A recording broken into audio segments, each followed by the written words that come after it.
이병주의 정치쇼. 안녕하세요. 75분의 1의 사나이 마성의 중독성 대체 불가 정봉주의 정치쇼 정봉주입니다. 지금 이 시각 여러분이 가장 많이 찾아본 실시간 검색어 체크해봅니다. 초미세먼지, 수도권 초미세먼지 주의보, 마스크 착용 필수, 삼지연 관현악단 140명의 관현악단, 어우 대규모죠. 북한의 심지연 관현악단이 서울과 강릉서 공연하기로 했다. 자, 서울 기차 예매 시작했습니다. 오늘 고래일 예매 전날 서울역서 밤샌 시민들도 있다고 합니다. 첫 곡 조한 제트 and the Blackhearts의 I hate myself for loving you. 당신을 사랑하는 내가 미워요가 아니라 의역하면 너무너무 당신을 사랑해서 고통스럽습니다.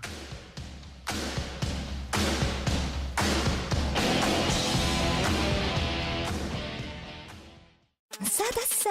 판촉물 고래기프트 판촉물이잖아. 여기저기 둘러보면 고래기프트 판촉물 이봐 저봐 모바일 쿠폰도 고래기프트.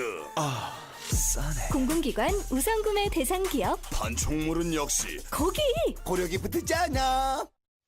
정봉재 정치쇼 일부 순서 들어가겠습니다. 하영 한겨레 21 기자 자리하셨습니다. 예, 안녕하세요. 한겨레 21 예. 하호영 기자입니다. 그 사드 취재는 잘 되고 있어요? 아니 다스? 사드래 다스. 다스 취재는 잘 되고 있어요? 예, 열심히는 하고 있는데 생각만큼 성과는 나오지 않고 있습니다. 예. 너무 또 완벽하게 한 상태에서 기사 쓰려고 그러니까 그렇죠. 요즘 하면 안 검찰이 돼요. 앞서가는 경우가 예, 많이 그렇게 하면 있어가지고요. 안 돼요. 예. 다만 뭐 공익적인 차원에서는 예. 검찰이 앞서가는 게 꼭 나쁜 건 아닙니다. 원래 그게 좋죠. 예. 검찰이 기자 뒤를 쫓아가는 건 옳지 않죠. 그 비겁한 지난 짓이. 정부에서는 사실은 한겨레나 뭐 경향신문, JTBC 다 마찬가지인데요. 먼저 이렇게 치고 나가면 검찰이나 아니면 사정기관에서 따라오는 형국들이 많았는데 요즘은 그때도 사실 흘려갖고 먼저 가는 척 했었던 거죠. 뭐 그런 일부 그런 보도도 있었고요. 예. 지금은 검찰에서 또 공수처도 있고요. 본인들의 예. 입장에 또 반영이 된 부분들도 있죠. 입장이 그래서도 하고 있어서 다스는 성과가 나올 것 같습니다. 조금 이따 다스 관련된 소식도 말씀을 드릴 텐데요. 다스부터 할까요? 예. 네. 김성우 사장이라고, 김성우 전 다스 사장입니다. 예, 현대건설 출신이죠. 현대건설 출신입니다. 그 말씀도 드리려고 했는데 M108. 워낙 전문가시니까 제가 드릴 말씀이 없네요. 김성우 전 다스 사장이 검찰에서 주 다스 옛날 이름도 알려지기 시작했습니다. 대부기공입니다. 대부기공이었죠. 예. 다스의 설립과 관련돼서 이명박 전 대통령에게 보고를 하고 이후 지시도 받았다고 진술한 것으로 확인이 됐습니다. 심경의 변화를 일으켰다 그러죠? 심경의 변화를 일으켰습니다. 이게 자수서를 내기도 했는데요. 자수서. 예, 자수서입니다. 말하자면 자수했다는 얘기입니다. 그렇죠. 예. 전에 그 이병호인가요? 이병기 그 국정원장이 자수서 쓰고 예. 남재준이었었나요? 예. 헷갈리네. 뭐 하도 사건이 많으니까 그때도 국정원장 중에 한 분이 자수서 썼었죠. 자수서를 썼고요. 지금 이현수 기조실장이라고 이름이 네. 나오다 쏙 들어갔는데 특활비 관련돼서 진술을 했던 이현수 기조실장 같은 경우에는 뭐 자수 정도가 아니고요. 예. 그 이것과 관련돼서 검찰에 진술을 하고 특활비 국면에서는 아주 큰 역할을 했죠. 그렇죠. 그 박근혜 정부 시절에 한 4년 정도 했었나요? 그렇죠. 그 국정기조실장 실제로 국정원의 2인자. 예, 그렇죠. 예. 그리고 이분은 국정원 출신 아니에요. 이현수 기조실장은. 그러니까 가장 낮은 직급부터 낮은 직급부터. 시작해서 국정원 아주 샅샅이 잘 알죠. 그러니까 이분 입장에서는 좀 화가 나는 거예요. 그럴 수도 있습니다. 국정원장은 정무직으로 해갖고 정치인들이 왔다 갔다 하면서 결국은 똥바지 다 자기들 뒤집어 쓴 건데 그렇죠. 왜 우리를 치냐 이런 심정이 있었던 거죠. 예, 본인 생각에는 아마 나는 심부름을 시켜서 예. 이거는 아닌데 싶은데 시켜서 음흠. 이렇게 진술을 한 것으로 알려져 있는데 이현수 실장이 이 얘기까지 해야 돼요. 어떤 얘기요? MB 정부의 그 이게 박근혜 정부에서 시작한 게 아니고 예. MB 정부 때부터 왔던 관행이었다. 관행이었다. 그러므로 김백준, 네, 그다음에 김신모, 김희웅, 김희중 이런 분들 다 구속시켜야 된다. 다스부터 하고 특활비로 넘어가면 안 될까요? 이 지금 이명박 대통령 관련된 주제가 너무 많아가지고 예. 또 이제 특활비로 섞이는데요. 일단 예. 다스부터 정리하고 그렇죠. 넘어가시죠. 예. 서울중앙지검 첨단 범죄 수사 1부에서 지금 진행하고 있는데요. 그 이명박 전 대통령이 지시를 내려서 다스의 전신인 대부기공이 만들어졌다라는 거예요. 그러니까 아하. 지시로 만들어졌다라는 거는 누구의 소유? 이명박 대통령의 소유라는 김인옥 게 여사의 소유. 왜냐하면 집에서 동의를 받았고 하고 돈은 김인옥 여사한테 나오지 맞습니다. 않았을까요? 맞습니다. 반드시 동의는 받아야죠. 그럼요. 예, 그 실질적인 권한은 예. 가정 안에 있으니까요. 그래서 저희가 이런 얘기 했었잖아요. 예. 김성우 사장이 예. 여직원 누구죠? 그 무슨 격리 여직원. 예, 격리 여직원이 120억 횡령을 했는데 그렇죠. 예. 김성우의 인감도장이 없으면 안 된다. 안 된다. 예. 그럼 김성우가 인감도장을 주는 순간 둘은 이미 공범이 됐기 때문에 예. 10년 이상 무기징역까지 그 횡령 돈이 크니까 횡령 범죄는 엄청납니다. 예, 10년 이상 무기징역까지 예. 형을 살 수밖에 없으니 김성우는 빠져나가야 누군가의 돼요. 지시로 이걸 했습니다라고 얘기할 수밖에 없는 상황이 올 것이다라고 2주 전에 우리가 얘기했잖아요. 얘기를 했죠. 예. 그래서 지금 빠져나가는 딱때 그때 온 예. 겁니다. 예. 나는 시킨 대로만 했습니다. 그렇죠. 하하. 김 전 사장 같은 경우에는 2007년 8년 같은 경우에 예. 당시에 검찰이나 특검 조사 단계에서 다스는 이명박 전 대통령과 무관한 회사라고 진술을 한 바가 있어요. 그러니까 그 진술을 뒤집은 겁니다. 10년 만에. 야, 10년 만에. 예. 야, 그 뒤집는데 10년 걸렸네. 맞습니다. 예. 고생 많이 하셨잖아요. 제 피선거권이 10년이거든요. 박탈이 고생 많이 하셨어요. 10년. 예. 김 전 사장 외에도 예. 권 아무개 전 다스 전무. 그러니까 측근들이 줄줄이 불고 있는 겁니다. 예. 비슷한 취지의 자소서를 낸 것으로 전해지고 있습니다. 하늘과 땅의 그물은 너무 커서 피할 곳이 없도다. 손바닥으로 하늘을 가리려다가 실패한 예. 그런 경우가 되겠습니다. 아니죠. 그래서 이제 마지막에 그래서 이게 예. 지시대로 했다. 예. 근데 120억 횡령, 예. 그다음 플러스 추가 알파의 횡령. 이것은 결국은 누구의 지시였었다. 네. 그럼 그분이 주범, 나머지 둘은 종범 예. 이렇게 되는 거죠. 알파가 나와줘야죠, 진짜. 예. 이제 알파가 시작입니다. 알파 1억만 나와도 돼요. 그렇죠. 예, 횡령은 1억부터니까. 잔인하시네요. 예, 왜요? 뭐가 잔인해요? 잔인한 게 아니죠. 이건 그럼요. 명명백백한 겁니다. 예. 아니 너무 얼굴이 밝으셔가지고요. 저요 밝아요. 특활비로 넘어가 보겠습니다. 예, 특활비 네. 넘어가시죠. 특수활동비 같은 경우에는 박근혜 전 대통령을 옴짝달싹 못하게 하는 그런 또 다른 게이트로 번진 적이 있는데요. 이번도 마찬가지입니다. 예. 이건 횡령으로 딱 떨어지기 때문에 뇌물로 딱 떨어지기 때문에요. 그런데 좀 인상적인 부분이 있어요. 앞서 말씀드린 것처럼 김성우 전 사장이 진술을 번복한 것처럼 이번에는 원세훈 전 원장이 특수활동비 상납 사실을 상당 부분 시인해버린 겁니다. 왜 우리의 예측은 다 맞죠. 그렇죠. 볼 수밖에 없다. 특활비 나오면은 제가 요 방송에서도 얘기하고 또 TV로 나오는 모방송 같고 예. MB의 끝은 특활비야 그렇죠. 방산 비리로 끝날 것이다. 그거 누구한테 듣고 그렇게 말씀하시고 가요? 대단하십니다. 예. 그 하호영 기자한테 들었어요. 그런 말씀 방송에서 하시면 안 될 것 같은데 아무튼 나한테 얘기해줬잖아요. 저기 빨리 기사 쓰세요. 그 원세훈 전 원장 방송 사고 납니다. 자꾸 예. 이렇게 당황하게 하지 마세요. 그 원세훈 전 원장 같은 경우에는요. 예. 그 국정원 자금 불법 해외 송금 의혹 관련돼서는 혐의를 대부분 인정하지 않았습니다. 예. 왜 그러냐면 재산 국외 도피가 크잖아요. 국외 도피도 크고 본인이 관련이 많이 돼 있어요. 본인이 관련이 많이 돼 있고 국고 손실 재산 국외 도피. 엄청 크죠. 와우. 지금까지 원세훈 전 원장이 교도소에서 보낸 시간보다 예. 앞으로 보낼 시간이 더 클 수도 있어요. 그러면 재산 국외 도피. 우리 밖에 지금 그 양언님 와 계시거든요. 네네. 형량은 양언님보다 내가 더 잘 알아요. 그런가요? 그러면 실전 경험이니까요. 그러면 우리 형량에 관심 높아요. 예. 그러던 원 전 원장이 청와대 상납 의혹에 대해서는 매우 구체적으로 이야기를 한 겁니다. 예. 이건 아까 말씀드렸지만 본인의 부담을 좀 덜기 위한 일종의 고유주책이 아닌가 아하. 이런 생각이 좀 듭니다. 자, 상납비 관련해서는 지금 그 특활비, 예. 특활비 상납비 관련해서 나온 사람 이름 얘기하면 지금까지 원세훈 나왔죠. 김백준 총무비서관 나왔죠. 총무기획관 나왔죠. 총무기획관 나왔고 그다음에 김진모 전 민정비서관 나왔습니다. 김진모 전 민정 2비서관 나왔죠. 네. 김희중 제1부속실장 나왔죠. 그렇죠. 그러면 2명 더 나와야 되네요. 거기까지만 하시죠. 아니요, MB가 지시했다 안 했다라고 하는 MB 이름은 그렇죠. 반드시 나올 거고요. 예. 그다음에 거기까지 거기까지 한 명 하시죠. 더 있어요. 예, 땀이 오늘 많이 나네요. 네.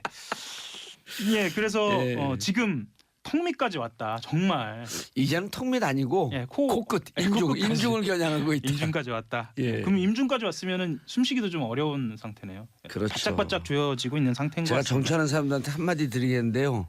돈 먹지 마세요. 결국 걸립니다. 돈 먹고 감옥 가 있는 사람들, 지금도 돈 받고 있는 사람들, 국민 생각해갖고 돈 먹지 마세요. 본인 생각해갖고 돈 먹지 말고, 가족 생각해갖고 돈 먹지 말고, 다 감옥 가요 결국은. 요즘 특히나 얼굴이 밝으세요. 돈 먹지 않고 살았으니까요. 그렇죠. 주면서 살았으니까. 맞습니다. 예. UAE 얘기 잠깐 해볼까요?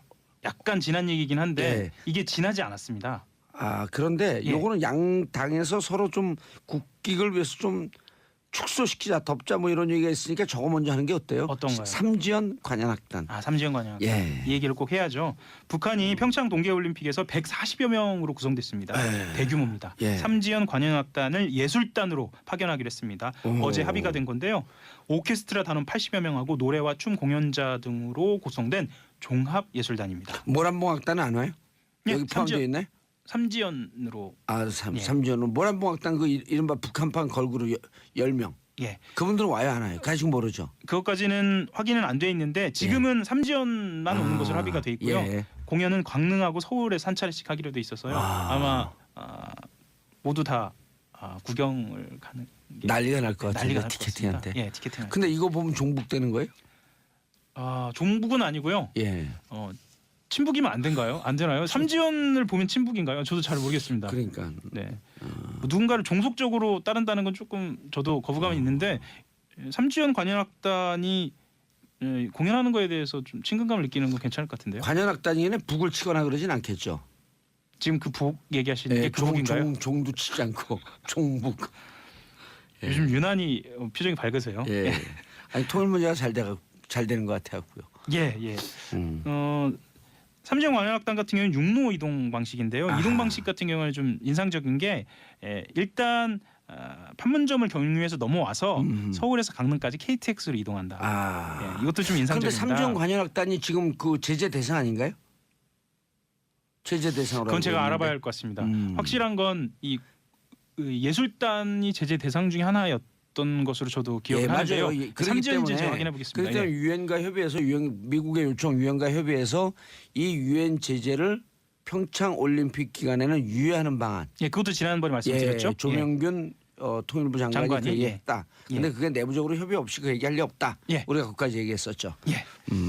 삼지연 관현악단 말씀을 드렸으니까요. 남북 예. 단일팀 얘기도 좀 드려야 할 것 같은데요. 예. 그 도종환 문화체육관광부 장관이 어제 그 개막식 때 공동 입장이 합의되면 한반도 길을 들게 되겠다라고 이야기를 하면서 단일팀 이야기하고 공동 입장하고 단일기 얘기를 한꺼번에 이렇게 좀 풀어놨습니다. 예.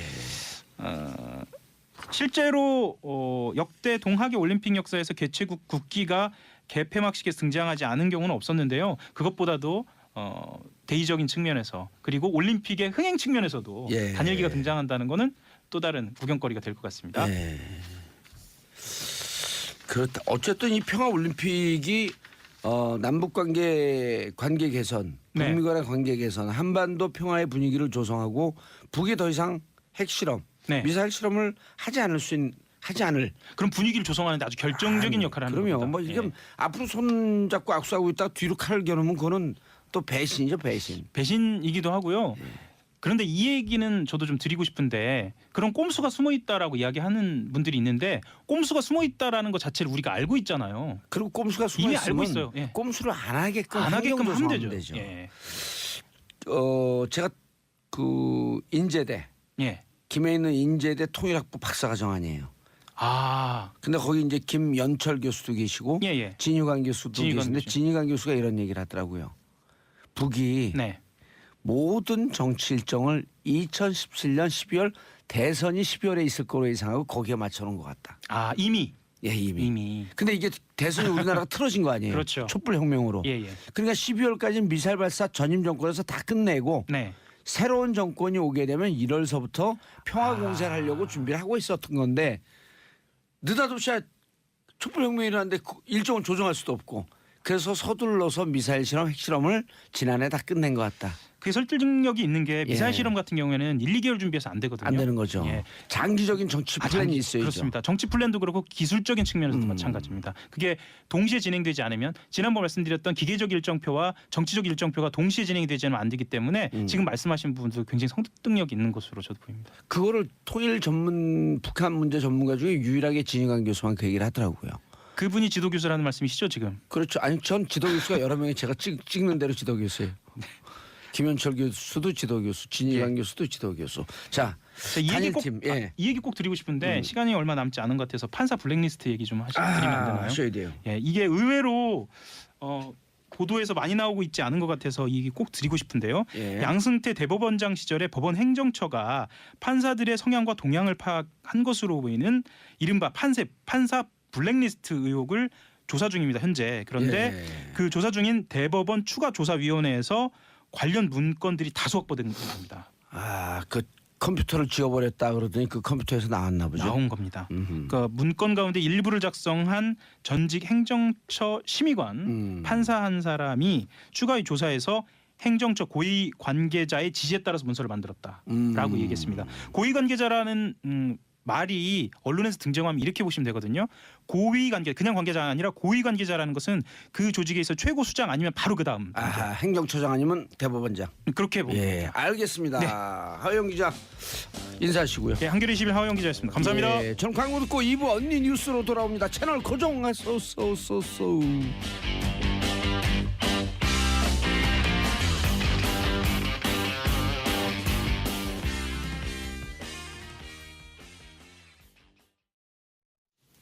정봉재 정치쇼 2부 언니 뉴스 들어가겠습니다. 자, 양언니, 양지열 변호사님. 네, 안녕하세요. 예, 오늘 처음으로 소개했죠. 그렇게 깜짝 놀랐어요. 예.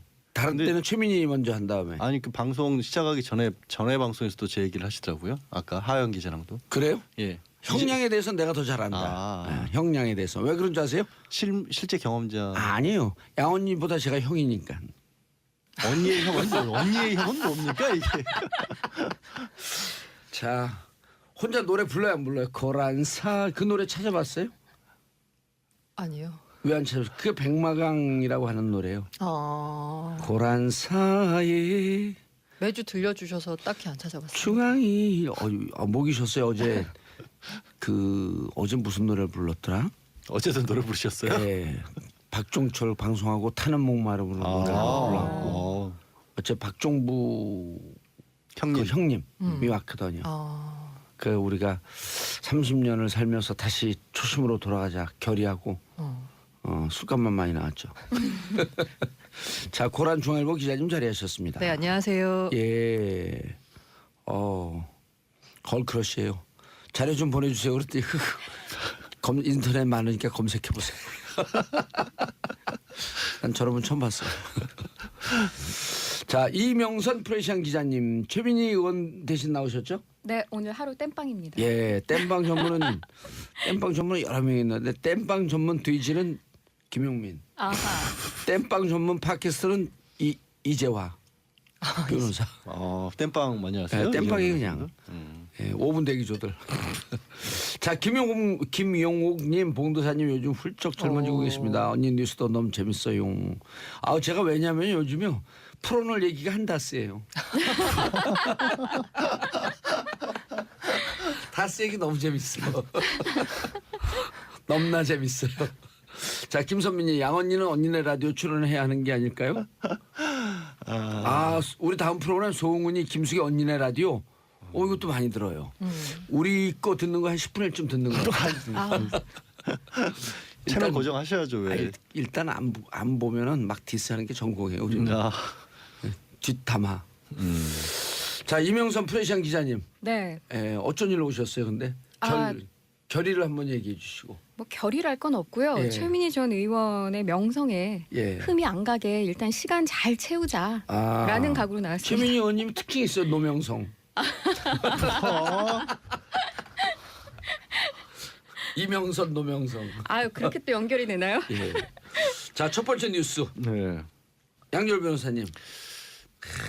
참 어떻게 전임 전임 대통령들이 다 이래요. 그러게요. 이제 창피했겠어. 특수활동비를 이제 박근혜 정부 안에서 박 전 대통령도 받았고 또 이게 뭐 저 문고리 3인방이 전달해줬다. 그때 받았던 방식이 북악스카이 같은 데서 받아서 예, 국민들이 참 청와대 담벼락이나? 주변에서 무슨 이런 일을 했냐라고 놀랐는데 이게 이명박 정권 때도 있었다라고 지금 검찰은 보고 있는 겁니다. 예. 그런데 주차장이 등장을 했어요. 어허. 이 주차장이 지금은 청와대 인근의 공원으로 바뀌어 있다라고 하는데 하여튼 주차장에서 2억 원씩 2008년도에는 김성호 전 국정원장이 2010년도에는 원세훈 전 원장이 국정원 자금을 전달을 했다. 그래서 총 4억 원을 김백준 전 청와대 기획관에게 줬는데 일부 언론에서는 이거를 김백준 전 기획관이 먼저 전화를 걸어서 인사와 편의를 봐달라는 그런 요구를 했다라고 보도를 했고요. 다만 여기에 인사 대해서는 편의를 봐줄 테니 돈 줘라. 네, 돈 줘라라고 먼저 요구를 했다라는 예. 보도까지 나왔는데 이제 제가 오늘 아침에 이제 다른 방송에서 김여재 전 정무수석 이명박 전 대통령의 이제 측근 중에 한 사람이죠. 과 얘기를 했는데 김현재 전 정무수석은 이거는 검찰이 언론에 의도적으로 흘린 거지 사실이 아니다라고 그쪽에서 반발을 하고 있습니다.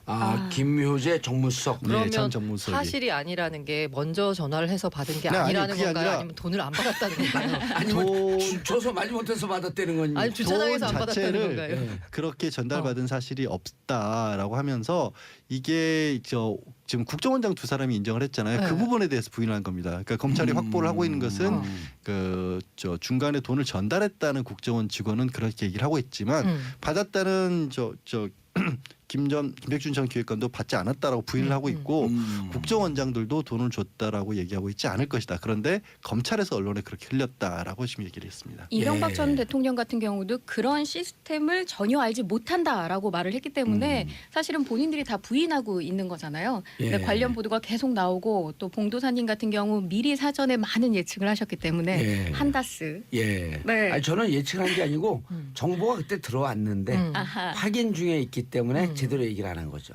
저희 지금 여기에 모든 얘기 중에 안 나오는 사람 이름이 한 분 계세요. 김모 씨. 김 씨가 또 등장하나요? 예.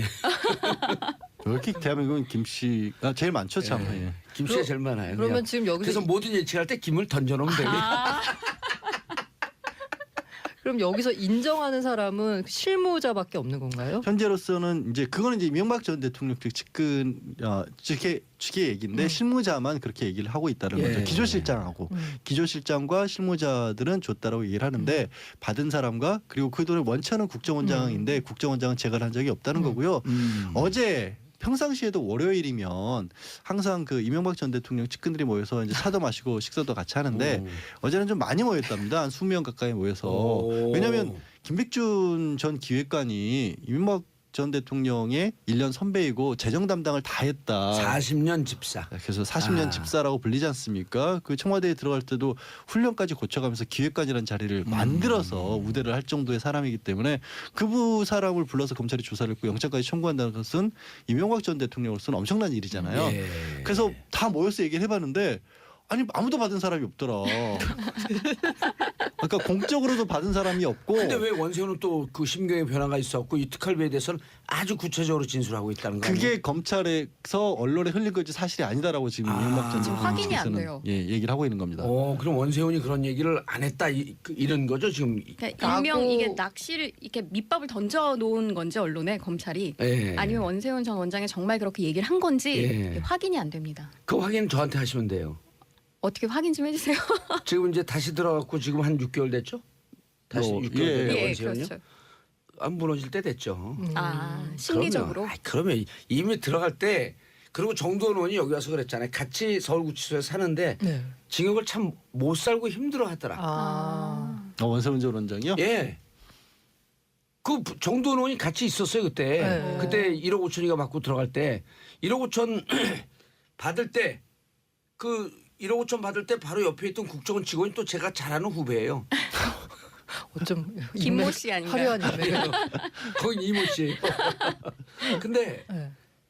안에서 봤던 원세훈 원장은 너무 힘들어하기 때문에 이번에 징역 들어가면 네. 정도원 의원이 이렇게 얘기가 이번에 징역 들어가서 잘 버틸까 이런 우려가 있는데 이제 우린 거기서 한 발 더 나갔고 그러면은 자기가 알고 있는 것을 털을 수밖에 없는 거거든요.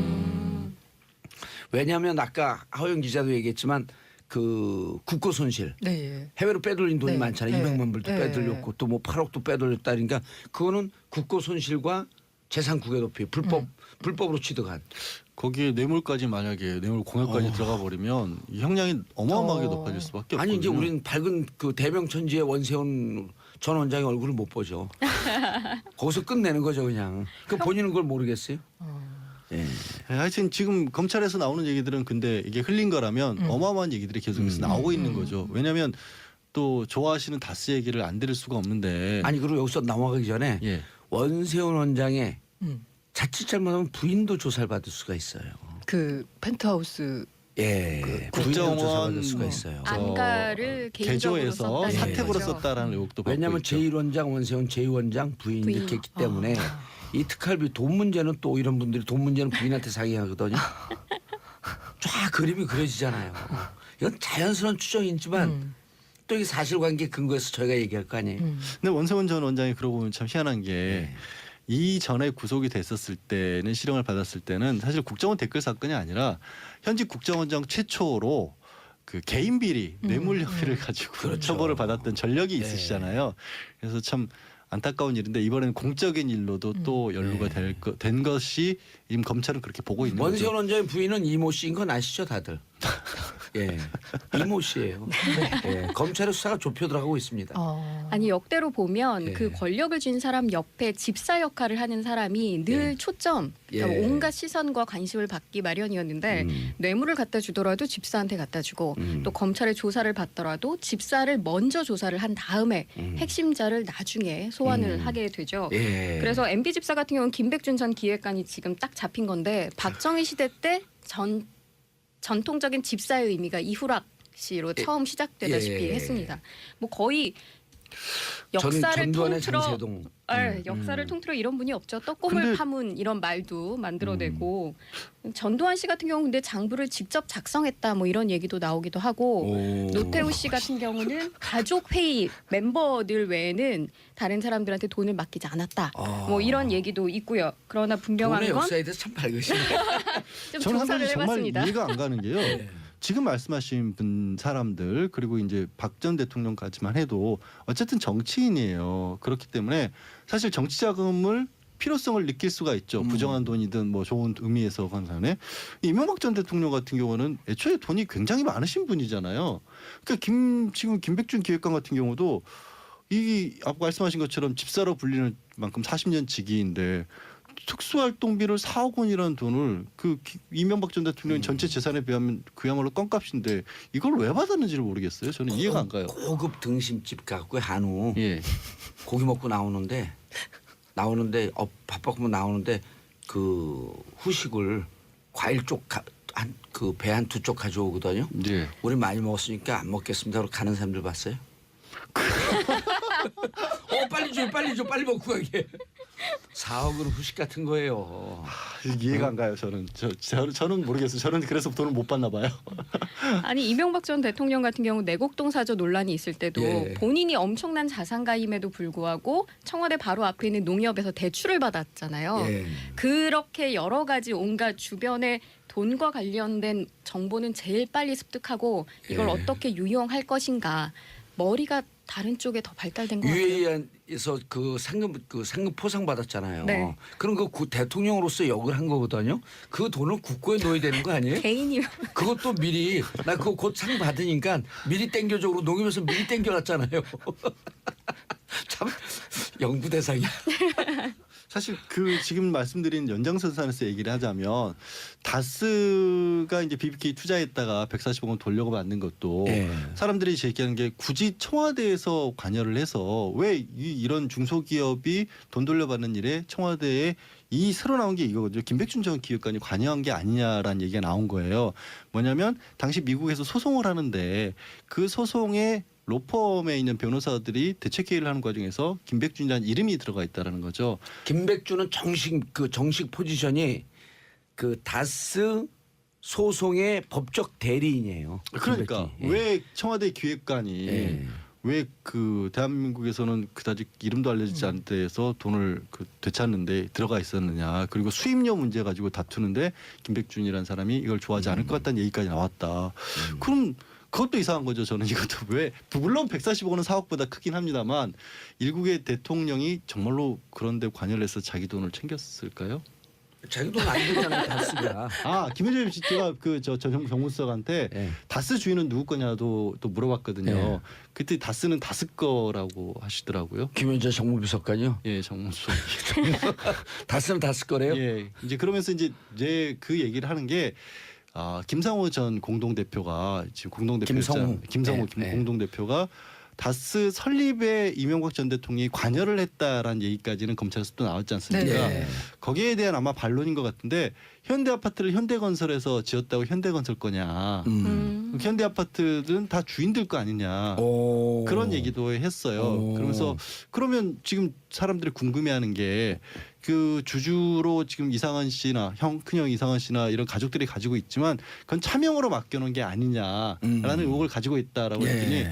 증서가 있느냐? 증서가 없는 한 그건 있을 수 없는 얘기다라는 반론까지 하더라고요. 오늘 아침에는. 실질 소유가 이명박이라고 하더라도 증거가 없지 않냐 이렇게 왜냐하면 들리네. 그렇죠. 왜냐하면 그게 대를 이어갈 경우에 예. 만약에 그런 증서도 안 만들어 놓으면 나중에 어떻게 찾을 수 있느냐. 그렇기 때문에 문건이 없는 한은 그건 그냥 정말 어떻게 보면 의도적인 악의적인 선전이다 이런 식의 얘기를 했어요. 그래서 일부에서는 이미 그 승계 작업이 빠르게 진행되고 있다라는 얘기들이 나오고 있잖아요. 그렇죠. 아들 이시영 씨에 승계작업의 대한 구체적인 방법도 나왔잖아요. 계열사를 키워놓고 계열사가 본사하고 M&A 하는 경우가 네, 있거든요. 예. 그런 경우가 많아요. 그리고 그 아우디인가 어디 그 뭐 독일의 자동차 회사의 프로젝트 1,000억짜리도 지분 일도 없는 이시영 씨가 프로젝트 총괄 네, 책임자고.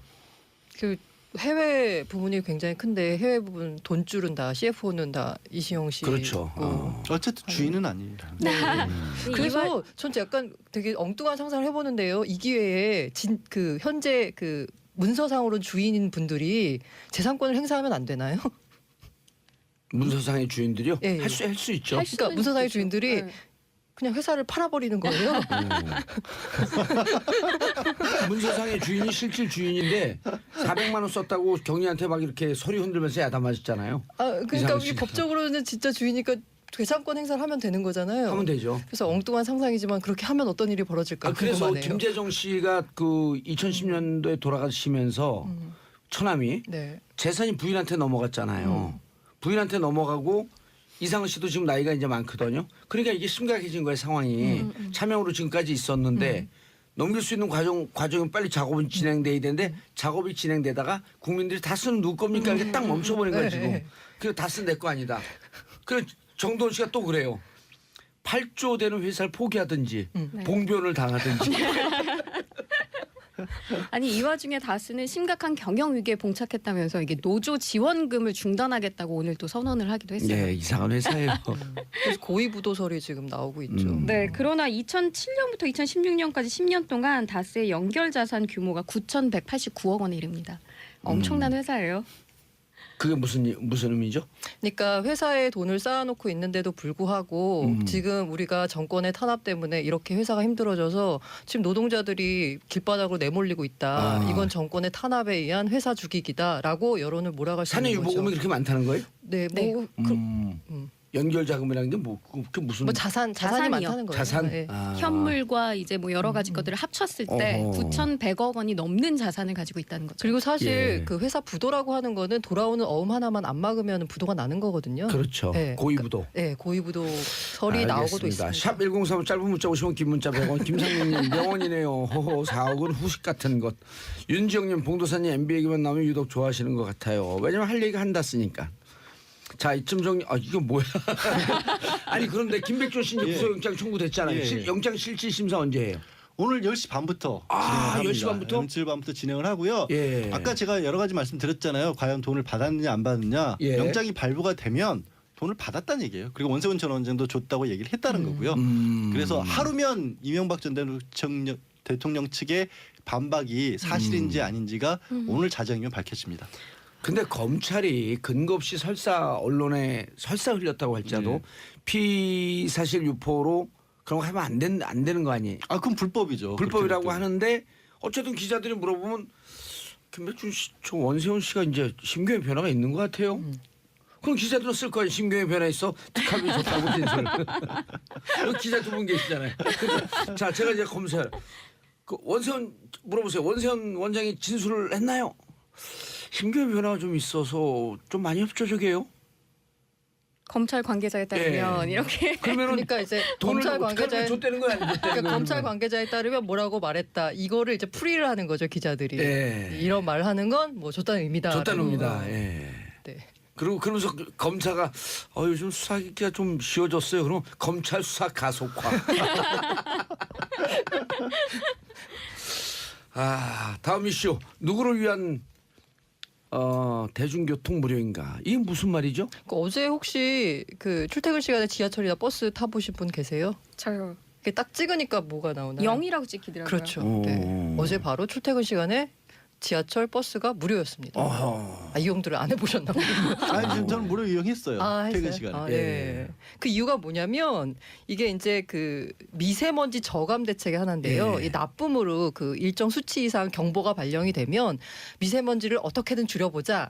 그래서 이제 자동차에서 나오는 그런 매연이나 이런 미세먼지를 좀 줄이고자, 그러니까 자동차 이용, 승용차 이용을 좀 줄이고자 대중교통을 무료로 해주면 아무래도 대중교통을 좀 많이 이용하지 않겠느냐. 예. 라고 해서 대책을 그 지난 6월에 처음 만들었는데요. 실제 시행된 거는 어제가 처음이었습니다. 그래서 과연 효과가 50억 정도, 있었을까? 50억 정도 효과가 이상이 들어갔다는 거 있었는지. 아니에요? 이게 뭐냐면 이게 대중교통을 아니 효과가 아니라 효과가 있었나요? 이게 이제 효과라고 표현하려면 비용하고 예. 그래서 그 넣어진 결과 이거를 비교를 해봐야 되는데 가성비라 그러는 뭐 거야? 가성비라고도 예. 할 수 있죠. 지금 이제 가성비가 상당히 떨어집니다. 왜냐하면 현행 승객 기준으로 하루에 한 대중교통 무료로 해주면 서울시가 부담해야 되는 게 50억 정도가 됩니다. 예. 그러면 이 50억은 도대체 어디서 나오느냐? 그럼 바로 서울시 자금이니까 뭐죠? 세금에서 나오는 거잖아요. 그러면 네 예. 이를 통해서 미세먼지가 얼마나 줄였느냐를 보면 미세먼지가 얼마나 줄었는지는 사실 뭐 파악하기 어렵지만 그럼 과연 대중교통 이용이 얼마나 늘었느냐를 볼 수 있잖아요. 지하철이 2.1% 늘고 시내버스 이용객은 0.4% 늘었습니다. 안 늘었네요 거의. 네, 거의 안 늘었어요. 근데 거리에 차는 확 줄었던데. 그게 희한하네. 아니 근데 서울시 진입 차량 역시 월요일 출퇴근 시간보다 지난주 월요일이요 1.8% 주는데 그쳤습니다. 그럼 일단 이제 그 숫자로 보이는 대중교통 이용도 크게 늘지 않았고 그 차량도 크게 줄지 않았고 그럼 이게 과연 미세먼지 대책에 도움이 되느냐? 50억을 들여가지고 여기에 대한 이제 비판이 나오는 거죠. 예. 그래서 일부 시민들은 야 공짜니까 좋다라고 말씀하시는 분들도 있고 야, 2% 0.4% 이건 진짜 문제네. 네. 차라리 이 50억을 들여서 다른 미세먼지 저감 정책을 하는 게 오히려 미세먼지를 줄이는데 실질적으로 도움이 되는 거 아니냐라고들 예. 얘기하고 있는 거죠. 알겠습니다. 자세한 그 찬반 비판 얘기는 조금 이따 하시고요. 방금 휴대폰 벨소리가 난 거에 대해서 죄송합니다. 책임지고 하야하겠습니다. 광고 듣고 3부 돌아오겠습니다. 채널 고정하소서.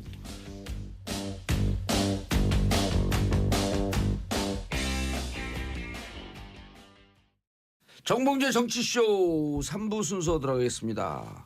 자, 지금 언니 뉴스 양지열 변호사, 고란중앙일보 기자님, 그리고 처음 땜빵 전문 이명선 프레시안 기자님 자리하셨습니다. 하고 계십니다. 자, 댓글 올라왔어요. 샵1035 이정현님, 자가용 줄여보려고 한 건데 많이 줄이지 못한 것 같아요. 다른 방법이 필요하지 않을까요? 강매님, 경기도에서 오는 사람이 많은데 경기도 출발 유료라서 아쉬웠어요. 이런 거 정치적 입장 떠나갖고 좀 진짜 이게 협업으로 해야 되는데. 반면에 이제 이런 문자들도 있어요. 한 번 시행하고 결과로만 평가하기는 좀 그러네요. 위에 두 개는 좀 아쉽다는 얘기. 이거는 김주현님은 조금 더 장기적인 결과를 봐야 되는 거 아니냐. 2992님, 저는 그래도 서울시가 노력하고 있구나라고 하는 생각이 들었습니다. 자연스레 경각심을 가지게 됐고요.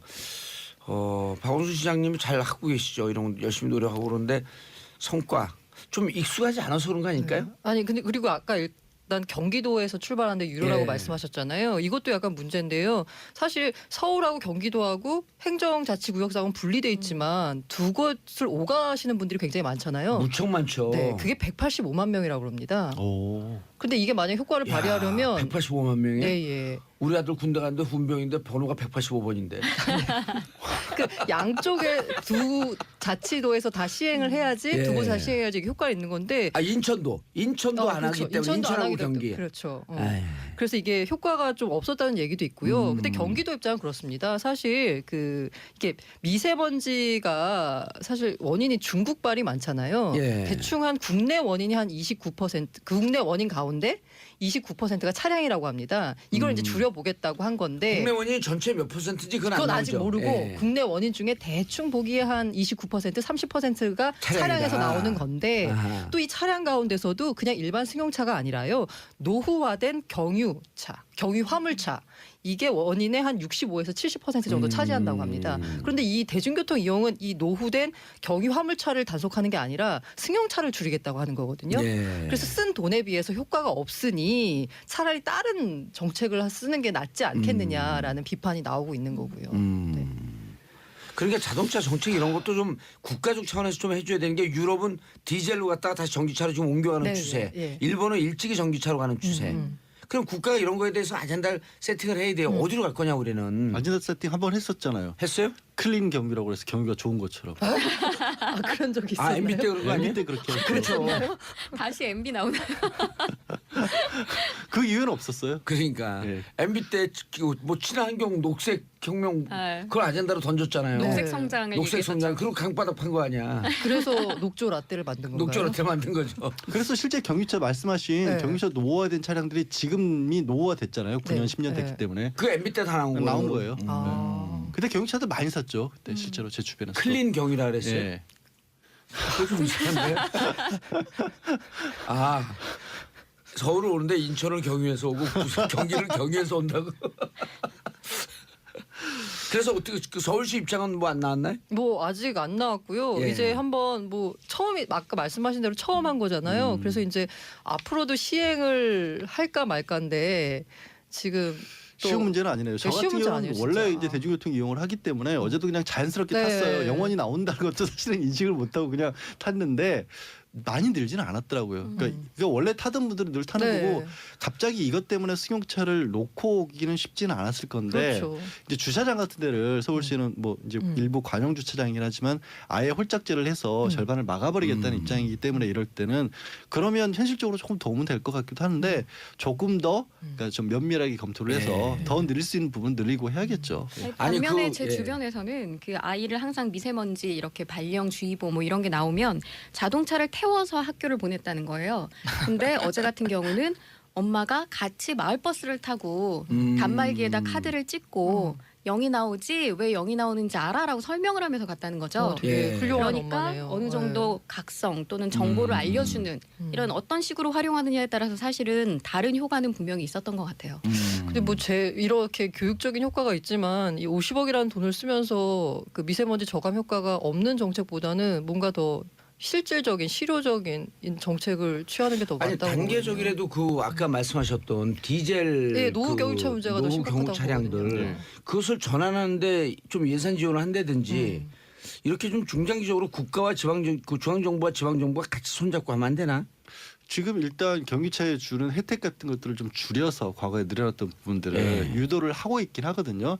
근데 그 사이에 그걸 줄여갖고 경제적 부담을 더 줄 게 아니고 예. 전환하는데 좀 경제적으로 지원을 해줘야죠. 전기차 같은 경우에는 많이 지원을 하고 있어요. 예. 올해 좀 많이 축소를 했지만 지난해 같은 경우에는 거의 절반까지 차량 구입비를 국가하고 지방자치단체에서 지원을 했고 전기차. 예, 전기차. 어허. 올해까지도 전기차 같은 경우는 워낙 비싸니까 예. 그래도 꽤 많은 액수를 절반까지는 안 하고 좀 줄었거든요. 그래도 지원을 하는 걸로 알고 있습니다. 이게 참 근데 어려운 게 이 전기차를 예를 들어서 뭐 테슬라나 뭐 이런 거를 저 지난 주말에 테슬라를 처음 보고 우와 싶었는데 테슬라가 돌아다니는구나 한국에도. 근데 테슬라가 한 뭐 1억 정도 한다고 해요. 그 다른 전기차도 좀 비싸죠. 다른 전기차보다. 막 보조금 혜택이 없으면 그걸 살 유인이 없는데 그런 전기차를 살 수 있는 사람들은 일단은 경제적 여유가 있는 사람들이거든요. 그렇죠. 그래서 이제 뭐 장려해야 되는데 이 반면 이 노후 경유 화물차 모시는 분들은 오히려 생계형이시거든요. 다 생계형이죠. 예, 이분들을 전기차로 이렇게 전환을 시키려고 유도하면 아무리 보조금을 지원을 해준다고 해도 그 이 분들의 당장 지출이 나갈 수밖에 없기 충전소 때문에 문제 같은 것들이 예. 현실적으로 불거져지기 아, 때문에 참 어려운 문제예요. 아, 이거 또 화물차는 전기차가 없잖아요. 네, 없죠 아직. 승용차만 네, 있고. 예. 제가 말씀드린 거는 승용 중에서 이른바 SUV라고 하는 게 우리 인기를 확 끌어가지고 굉장히 증가를 많이 했었거든요. 그게 다 대부분이 그건 디젤이죠. 대부분 디젤이죠. 네. 이제 사실 그거 있고 전기차도 이제 테슬라 같이 비싼 차만 있는 게 아니고 2인승 같은 조그만 차량들도 지원을 받을 수 있는 것들이 많이 있습니다. 어쨌든 좀 장기적으로 네, 정말 이거 심각하거든요. 아마 뭐 법원 서울 영- 여론조사하면요 35% 정도가 제1 이슈가 미세먼지예요. 아, 정말 점점 심각해지니까. 진짜 여름 되면 정말 신경이 단축되는 느낌이에요, 진짜.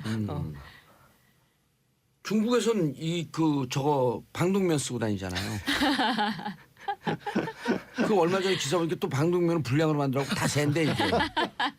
중국 사람들 참. 마스크 쓰고 할까요? 네. 저 마스크 쓰고 왔었는데. 아니 그리고 이제 이것을 또 그 문재인 대통령께서는 한중이 공동으로 해결하려고 노력을 하고. 네, 그렇죠.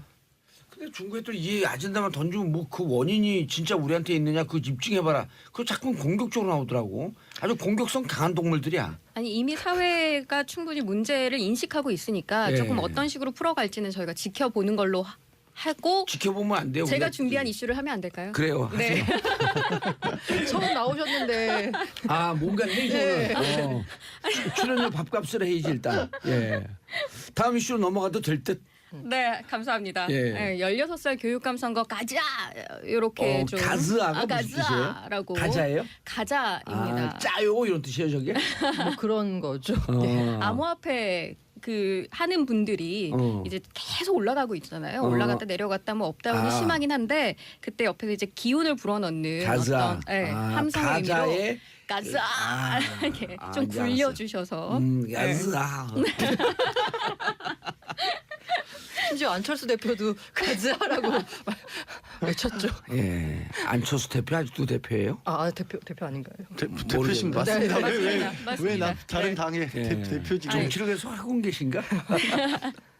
이제 6월달에 지방선거가 있는데 이제 기초단체장 선거 외에도 교육감을 뽑도록 되어 있습니다. 예. 네, 올해 교육감 선거 포인트는 진보 진영의 수성이냐 아니면 보수 진영의 서력전이냐 예. 이 두 개 관전 포인트가 있긴 합니다만 앞서 저희가 조금 생각해봐야 할 게 있습니다. 이 교육감 선거만이라도 교육 주체인 학생들이 뽑도록 하자라는 움직임에 대한 건데 학생들에게도 참정권을 주자라는 주장입니다. 아. 그럼 지금 우리가 정확하게 그 선거 연령이 몇 세예요? 19살이죠. 성인이 19 돼야 세예요? 합니다. 예. 오. 민법상 미성년자가 18살까지고 성인 기준을 투표도 거기에 맞춰놨습니다. 아니 근데 이 성인 기준을 왜 법 따라 틀려요? 민법에는 몇 세, 형법에는 몇 세, 선거법에는 몇 세. 그거는 그 각자의 법에 맞도록 그 어떻게 보면 그걸 실효성을 보장하기 위해서인데 예를 들어서 결혼도 18살이면 부모 동의만 하면 할 수 있거든요. 예. 육체적으로 성숙을 하고 정신적으로 경제적으로 부모 지원이 있으면 할 수 있다라는 건데 선거 연령에 관해서는 조금 너무 높다라는 의견이 사실 많아요. 그리고 19살이라. 민법상에는 18살이면 결혼할 수 있고요. 도로교통법상에도 운전면허를 딸 수 있습니다. 예. 또 군에 입대하는 연령도 18살부터예요. 이게 그리고 민법이죠. 네, 8급 이하 공무원 임용 시험을 볼 수 있는 나이도 18살입니다. 그런데 OECD 국가 중에 유일하게 우리나라만 19세 이상으로 선거 연령이 제한되어 있죠. 이걸 18세로 낮추자 그러는데 야당이 반대하고 또 못했던 거 아니에요? 지난번에 낮추자고 대선 했었죠. 때에도 많이 18살로 낮추면 그 투표 인구가 진보적인 쪽으로 좀 유리할 것이다라는 예측들을 하면서 당시에 그때는 여당이었고 지금은 야당이 반대를 했죠. 정태욱 의원이 그런 얘기했었죠. 전교조 교사들이 정치적인 이야기를 하기 때문에 청소년은 참정권을 누리면 안 된다. 이렇게 말을 하기도 했습니다. 근데 그 교원들은 그 정교조보다 교총 소속이 더 많잖아요. 훨씬 많거든요. 네. 정교조는 그렇죠. 좀 네. 많이 줄었죠 이제. 네, 예. 교총 부분 분들은 보수적인 분들이 많고. 그럼 그분들이 아무래도 자유한국당이 그렇죠. 좋다 이렇게 얘기하면 되잖아요. 바른정당도 좋고. 아니 일단 기본적으로 어리면 진보적이다. 어리면 지금 현 여당 네. 지지라고 이렇게 이꼴 등식이 성립하기 때문에 일단 지금 야당에서는 선거를 낮추는 걸 별로 좋아하지는 않을 것 같은데요. 제가 아까 말씀드린 대로 아까 18살에 결혼을 가능한 게 육체적 정신적으로 성숙했다고 인정하기 때문이라고 했잖아요. 근데 왜 유독 이 참정권 부분에서만 이 청소년들의 정신적 성숙도를 인정을 하지 않는 건지 모르겠어요. 결혼을 하기 위해 성숙한 것과 정치를 하기 위해 성숙한 것은 다르게 보고 그러니까 있는 거고요. 이렇게 보면 그 소위 말하는 어른들 기득권 세력들이 이 청소년들에 대해서 어떤 때는 너무 어리다 너네는 또 반면 어떤 때는 야 너넨 이미 충분하지 않냐 이미 충분히 크지 않았냐 이렇게 그런데 잣대가 다른 것 이진성 같아요. 헌법재판소 소장이 지난 인사청문회 때 그런 얘기를 하기도 했어요. 최근 교육 수준이 높아지고 있고 네. 또 인터넷 등으로 여러 정보도 습득할 수 있고 그렇기 때문에 취업, 군대, 교육 얼마든지 자기 의견을 가질 수 있다. 그런데다가 적어도 성년이 되지는 못했다고 할지라도 정치적인 판단 능력의 측면은 다르게 봐야 한다라는 얘기를 그건 했습니다. 실제로 네. 그 지난 대선 앞두고 팩트 체크 같은 걸 언론사에서 했었을 예. 때 나이가 어리다라고 곧 진보적이다라는 등가는 성립하지 네, 않는다 네, 이런 거 맞아요, 나왔어요. 맞아요. 그 청소년들도 각자의 정치적 의견이 있는 네, 거지. 네. 뭐 어리면 다 뭐 네. 그런 건 아니라는 거죠. 그런데다가 상대적으로 지난 정권에서 약간 보수적이라고 생각되어져 왔던 국가인권위 같은 경우는 예. 2013년에 이미 선거 연령 기준 하향을 국회에 검토하라고 권고했어요. 2013년에요. 네. 박근혜 정부 시절인데. 그렇습니다. 오, 그래서 그분들 박근혜 정부에서 임명받았고 반박근혜 정책을 한 거네 그럼? 특히나 교육감 선거와 관련해서는 청소년이 당사자다 이렇게 언급을 하기도 그렇죠. 했습니다. 정말 예. 교육감 선거야말로 그러네. 정말. 아 자기가 자기 관련된 정책을 하는데 구경만 하고 있으면 안 되잖아요. 그렇죠. 저희가 근데 늘 이명선 기자가 최민희 의원보다 훨씬 잘하는데요. 근데 이런 얘기가 나올 수밖에 없을 것 같아요. 그렇게 되면 이제 당장 생각해 볼 수 있는 게 교육에 있어서 예. 대학은 헌법상으로도 자율성을 보장해 준다고 돼 있지만 초중고에 있어서는 위에서 끌어가는 정책에 맡긴다는 쪽이 더 강하거든요. 그러니까 교육 주체라고 하는 부분에 있어서도 의견의 다툼은 있을 것 같아요. 대학생들 같은 경우에는 그 안에서 일방적으로 주어지는 교육을 받는 게 아니라 조금 더 물론 이제 현실과는 좀 다를 수 있지만 조금 더 주체적으로 자기 학문이나 이런 걸 추구한다라는 연령으로 대학을 놓고 있고 그다음에 초중고는 우리는 의무 교육의 범위에 들어가 있기 때문에 어떤 정책적으로 결정된 부분을 따르는 쪽이 더 강조가 돼 있거든요. 예. 제가 아이들을 무시하는 게 아니라 그래서 실제로 16살까지가 가능한지는 저도 이 부분은 조금 회의적이에요. 네, 16살은 좀 그런데 18세 예, 아니 18살 16살이 만 16세이기 때문에 18세도 거기 들어가요. 그러니까 아니, 우리나라는 만 지금 만으로 따지자는 18살 거죠. 이렇게 얘기를 하는 건데 16세는 몇 학년이죠? 16세면 지금 사실 중3, 고1 뭐 이렇게 될 수 있죠. 예. 만으로 따졌을 때. 아니 그러니까 이제 이게 난 양지열 변호사 얘기가 객관적 환경을 이해하는 데는 설득력이 있는데 주도적으로 우리가 좀 바꿔야 될 게 지금 중고등학교를 우린 주입식 교육을 한다라고 하는 걸 우리가 스스로 인정을 해버린 거 아니에요. 네, 그렇죠. 근데 북유럽 민주주의가 잘 발전된 국가들이 어디 주입식 교육을 해요. 그러니까 사실- 아젠다를 던져주고 팩트를 던져주고 너희들끼리 토론해서 결정해라. 그리고 대학 들어갈 때도 그 논술 시험 논술 시험으로 가고. 그러니까 선거 연령 하향과 관련해서 사실 사회적으로 논의되어야 할 다른 측면은 교육 과정에서도 정치라던가 선거 이런 모의 실험을 예. 해야 되는 거고요. 무엇보다 권리와 인권에 대한 수업도 확대되어야 한다라는 게 분명히 필요한 내용적인 부분입니다. 그거 하자 그러면 또 이제 이게 전교조 교사들 그렇죠, 날뛴다고 안 한다고 그럴 거고. 그런데 일단 국회에 이 그 법률안이 올라가 있어요. 박주민 의원이 예. 이 지방교육자치에 관한 법률 개정안을 2016년 8월에 발의를 해놨는데 선거 과정에서부터 교육 현장의 수요와 의사가 반영된 공약과 정책이 마련되고 실현될 수 있을 것이라면서 이 하향의 필요성을 굉장히 강조하고 있습니다. 저희가 말로는 늘 교육 3주체에 학생을 포함시키잖아요. 예. 그럼에도 불구하고 이들을 배제한 교육감 선거가 어떤 의미가 있는지는 좀 생각해봐야 하지 않을까 이번에 싶습니다. 개정될 가능성은 없는 거죠, 근데 이번 선거를 앞두고. 어렵죠. 현실적으로 그건 어렵죠. 그래서 바람을 담아서 가즈아라고. 가자. 네. 못 갈 것 같은데. 못 가자. 이번 선거뿐만이 아니라 이제 앞으로 다가올 선거들이 많으니까요. 그러니까 이거 좀 한번 진지하게 토론을 좀 네, 해봤으면 좋을 것 좋겠어요. 같아요. 교육감에 한해서만이라도. 그렇습니다. 뭐 현재 서울시 교육감 이렇게 후보군이 뚜렷하게 나타나고 있지는 않아요. 그런데 앞서 말씀드린 대로 보수 진영이 어떤 서륙전을 꿈꾸고 있어서 이미 일찌감치 보수 진영의 일부 단체들 6개 단체 정도가 모여서 좋은 교육감 추대 국민운동본부가 출범한 상태입니다. 여기 지금 그럼 현재 나쁜 교육감이라는 거예요? 지금 현 교육감님께 예. 굉장히 죄송한데 예. 조금 봐야 될 게 보수 진영이 이렇게 주도적으로 어떤 단체를 꾸리고 한 데는 태극기 집회를 주도한 서경석 목사가 그 중심에 있다는 점이에요. 아. 그래서 과연 교육 정책에 있어서도 부모된 입장에서는 보수성을 띨 수밖에 없는데 과연 이 보수 단체에서 만들어낸 어떤 단체 그리고 예. 이 단체가 내세운 후보가 과연 우리 아이들의 교육을 얼마나 잘 이끌어갈 것인지 또는 개선해 나갈 건지 각자의 숙제가 되지 않을까 아니 싶습니다. 어쨌든 간에 이제 우려하는 게 애들한테 그 선거권을 주면 너무 포퓰리즘적인 애들을 막 이렇게 풀어주고 애들이 좋아하는 쪽으로만 저 교육 정책을 나갈 게 아니냐라고 이제 일각에서는 우려하고 있거든요. 하지만 그 선거권을 받게 되는 학생 숫자와 예. 그 학생들을 좀 더 이렇게 좀 뭔가 저 공부를 하고 싶기를 원하는 부모의 숫자를 비교해 보면 부모의 숫자가 월등히 많거든요. 그래서 이게 뭐 자칫 포퓰리즘적으로 흐를 수 있다라고 우려하는 목소리는 현실적으로 봤을 때는 그냥 뭐 우려 정도로 그치고 아니 진짜 한번 진지하게 논의해볼 필요가 네, 있을 예, 것 예. 같아요. 아니 그리고 또 하나는 촛불 혁명이라고 저희가 얘기를 예. 하잖아요. 그런데 2016년 겨울을 달군 그 촛불 현장의 구성원들을 보면 가족 단위가 굉장히 많고 특히나 초등학교를 다니지 않는 아이들을 데리고 와서 민주주의 현장을 보여주고 싶어서 같이 왔다 이런 부모들의 열망도 있었고요. 그리고 자율적으로 나온 친구들 중엔 10대 청소년들이 굉장히 많았습니다. 아니 2008년도 소고기 광우병 반대 광우병 때 그때도 중고등학생들이 그렇죠. 먼저 시작한 거 아니에요. 우리 조카는 중3이었거든요. 근데 키가 180 넘어갔고 명박산성에 올라갔어요. 그 15명 연행됐는데 그 중에 한 명이었어요? 그중에 한 명이에요. 그래갖고 그때 기사 보면 미성년자는 훈방 조치.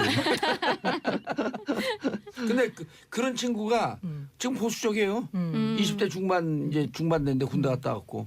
그 뿌리 깊은 약간 선입견이 야, 애들이 정치를 하면 안 돼. 뭐 이런 약간 논리거든요. 근데 지금 초등학교 중학교 그 학생회장 선거 때가 봐요. 무척 정치적이에요. 이제는 좀 시각이 바뀔 때가 되지 않았나. 예, 알겠습니다. 다음 뉴스 양지열 변호사님. 예. 용인 일가족 살해 사건 현장 검증. 예. 저는 요즘 이런 거만 끔찍하고 기사를 보고도 싶지 않아요. 이름이 이제 김성관으로 공개가 됐죠. 언론에. 예. 이게 어떤 거냐면 용인에서 자신의 어머니 그리고 어머니가 아니라 이제 아버지가 이제 재혼을 하셨거든요. 어머니. 예. 그 어머니가 재혼을 해서 아버지가 다른 동생 그리고 이제 의붓 아버지까지 살해를 하고 본인은 뉴질랜드로 몇 명을 도피를 살해한 거예요, 했던 거죠. 그러면? 3명이었던 거죠. 엄마를 포함해서요? 예. 엄마, 아버지, 그다음에 의붓 동생. 이부 동생이라고 하죠. 아버지가 다른 동생. 예, 이부 동생. 예, 그렇게 자기 표현을 친엄마까지요? 했는데 친어머니를 살해를 한 겁니다. 그래서 굉장히 큰 충격을 주었고 결국에는 우발적인 범행이라고 처음에는 주장을 했다가 뉴질랜드 도망갔다가 이제 잡혀왔거든요. 잡혀와서 예. 구속을 했는데 수사 과정에서 결국 재산을 노린 범행으로 그렇게 밝혀졌습니다. 특히 충격적인 것은 아내와 함께 공모를 해서 이 어머니를 살해를 한 것이고요. 자기의 두 딸들과 같이 갔었죠. 근데 이제 이거는 사건의 개요인 거고요. 갑자기 주소가 없어진 게 중요한 거는 말씀드리고 싶은 건 이 사람이 김성관이라는 이름을 가진 사람이라고 하는 거 그리고 예. 얼굴이 언론을 통해서 어제 공개를 한 겁니다. 근데 생각보다 뭐 소심한 사람인 것처럼 마치 왜 그러냐면 이 사람이 이른바 캥거루족이라고 하죠. 나이가 들어서 결혼할 때가 됐지만 특별히 하는 일도 없이 부모에게 어떻게 보면 얻어 지내던 그런 사람이었는데 인성착의를 보고는 사람들이 저렇게 좀 어떻게 보면은 뭐 건장한 사내가 왜 그렇게 비실비실하게 엄마 돈을 얻어 쓰다고 있다가 결국에는 돈 더 얻으려고 어머니까지 살해를 했냐라서 많은 분노를 일으켰죠. 옛날에 그런 영화 있었잖아요. 공공의 적. 네. 공공의 적에서 나왔을 때는 그나마 아주 냉철한 사이코패스였고 예. 잘 나가는 펀드 매니저였거든요. 예. 그래서 돈을 더 받으려고 그렇죠. 그런 짓을 했는데 이 아버지가 사람은 갖고 있는 고아원 팔아갖고 예, 돈 고아 달라고. 팔아서 그것 때문에 이성재 씨는 그 이후에 영화 출연도 못했다는 한동안 너무 악랄하게 묘사를 잘하는 바로. 근데 연기 김성관 씨 잘해서. 같은 경우는 한 1억 8천만 원인가 이 돈을 어머님 통장으로부터 인출을 해가지고 뉴질랜드 도피를 했었어요. 근데 거기서 현장에서 뉴질랜드에서 검거가 됐죠. 끔찍하다. 근데 왜 그래서 이름 공개한 거 갖고 논란이 되는 거예요? 이름하고 얼굴도 말씀드린 것처럼 공개를 했잖아요. 그래서 이제 이런 일이 있을 때마다 국민들은 여론이 그렇죠. 왜 가려주냐 맞아. 언론에서 왜 마스크 맞아요, 씌워주고 맞아요. 모자 씌워주고 옆에 있는 형사분들은 얼굴이 나오는데 왜 그러니까 이게 이제 피의자 인권 보호라는 측면 때문에 2000년대 들어서 그 전에는 다 공개했어요. 제가 사실 90년대 그러고 보니까 그렇네요. 사회부 기자할 때는요 네. 사건 일어나면 제일 먼저 하는 게 사진 한자 확보. 이름하고 주민등록증 훔쳐가지고 사진 보내는 거였어요. 근데 그 이후에 피해자도 피해자 너무 인권. 인권을 보호해야 되는 거 아니냐는 얘기가 나오다가 그래서 2000년대 쭉 가리다가 조두순, 뭐 강호순 이런 강력 사건이 나니까 아니 저런 사람들까지 가려줄 필요는 없다. 그래서 뭐 살인이라든가 강도라든가 이렇게 국민들에게 오히려 알리는 것이 경각심도 불러일으키고 또 공익적 측면에서 도움이 된다라고 해서 일부 범죄에 있어서는 경찰 지방청에서 자체적으로 회의를 거쳐서 심의위원회에서 이 사람은 공개를 합니다라고 결정을 하면 언론을 통해서 공개할 수 있도록 정한 겁니다. 그러면 기준이 따로 있는 건 아닌가 봐요. 그게 좀 문제인 것 같아요. 말씀드린 것처럼 지방청 심의위원회에서 결정을 하다 보니까 지금 설명드린 살인 강도 같은 특정 강력 범죄에 있어서 공개하는 것이 공익에 더 도움이 된다는 기준인데 지방청마다 조금 다를 수가 네. 있거든요. 그래서 이거를 조금 더 명확한 기준을 만들어야 되는 게 아니냐. 그리고 이거를 경찰 단계에서 수사하는 상황에서 과연 이게 결정하는 게 맞느냐 아니면 조금 더 사건이 성숙한 다음에 일정 기준을 가지고 일정한 국가기관에서 정하는 게 맞느냐는 논란의 여지가 있습니다. 이 공개는 정말 굉장히 어려운 게 저희 이제 언론사에서도 어떤 사건이 났을 때 그 범인의 이름과 얼굴을 공개하느냐 마느냐가 매번 논란거리예요. 네, 사회부에서 맨날 싸우죠. 그렇죠. 해야 된다는 쪽과 안 된다라는 쪽이 네. 나눠서 결과적으로 하게 되면은 알립니다. 우리는 왜 이 사람의 이름과 신상을 그 얼굴을 공개를 하는지에 대한 이유를 쓰거든요. 예. 근데 매번 이런 일이 벌어질 때마다 매번 얘기가 되고 매번 찬반 양론이 오가는 거죠. 사실 이거를 공개하게 된 것도요. 특정 언론사에서 우리는 이제 뭐 지금 경찰이나 검찰을 맡고 있지만 공개할 겁니다라는 게 이슈가 되면서 공개를 일부라도 하기로 바뀐 겁니다. 알겠습니다. 이제 근데 그러면은 지금 곧 3년 뒤면 출소하는 조두순. 조두순은 이 법이 2009년도에 만들어져서 그때부터 그 이후 범죄자들은 공개되는데 조두순은 2008년에 검거가 돼서 예. 조두순은 이 법의 적용 대상은 아닙니다. 알겠습니다. 이게 뭐예요? 이거 욕인데 왜 이걸 쓰지? 아니 지금 예. SHITHOLE 예. 이 단어 자체가 비속어라기보다는 예. 전 세계에서 지금 아니 이런 대체 용어로 그래요? 아니면 이보다 더 나쁠 수 없다의 뜻을 아. 가진 의미로 사실상 사용되고 있습니다. 아 이게 시원하게 그 신조어예요? 기자님이 한번 읽어주세요. 예, 읽어주세요. 번역 안 하면 예. 소용없잖아. 볼드모트. 뭐 얘기 못할 거 없어. 아, 이게 다 SHIT 는 모두 트럼프 동안이에요, 대통령 덕인데 아 이거 썼죠? 트럼프 대통령이.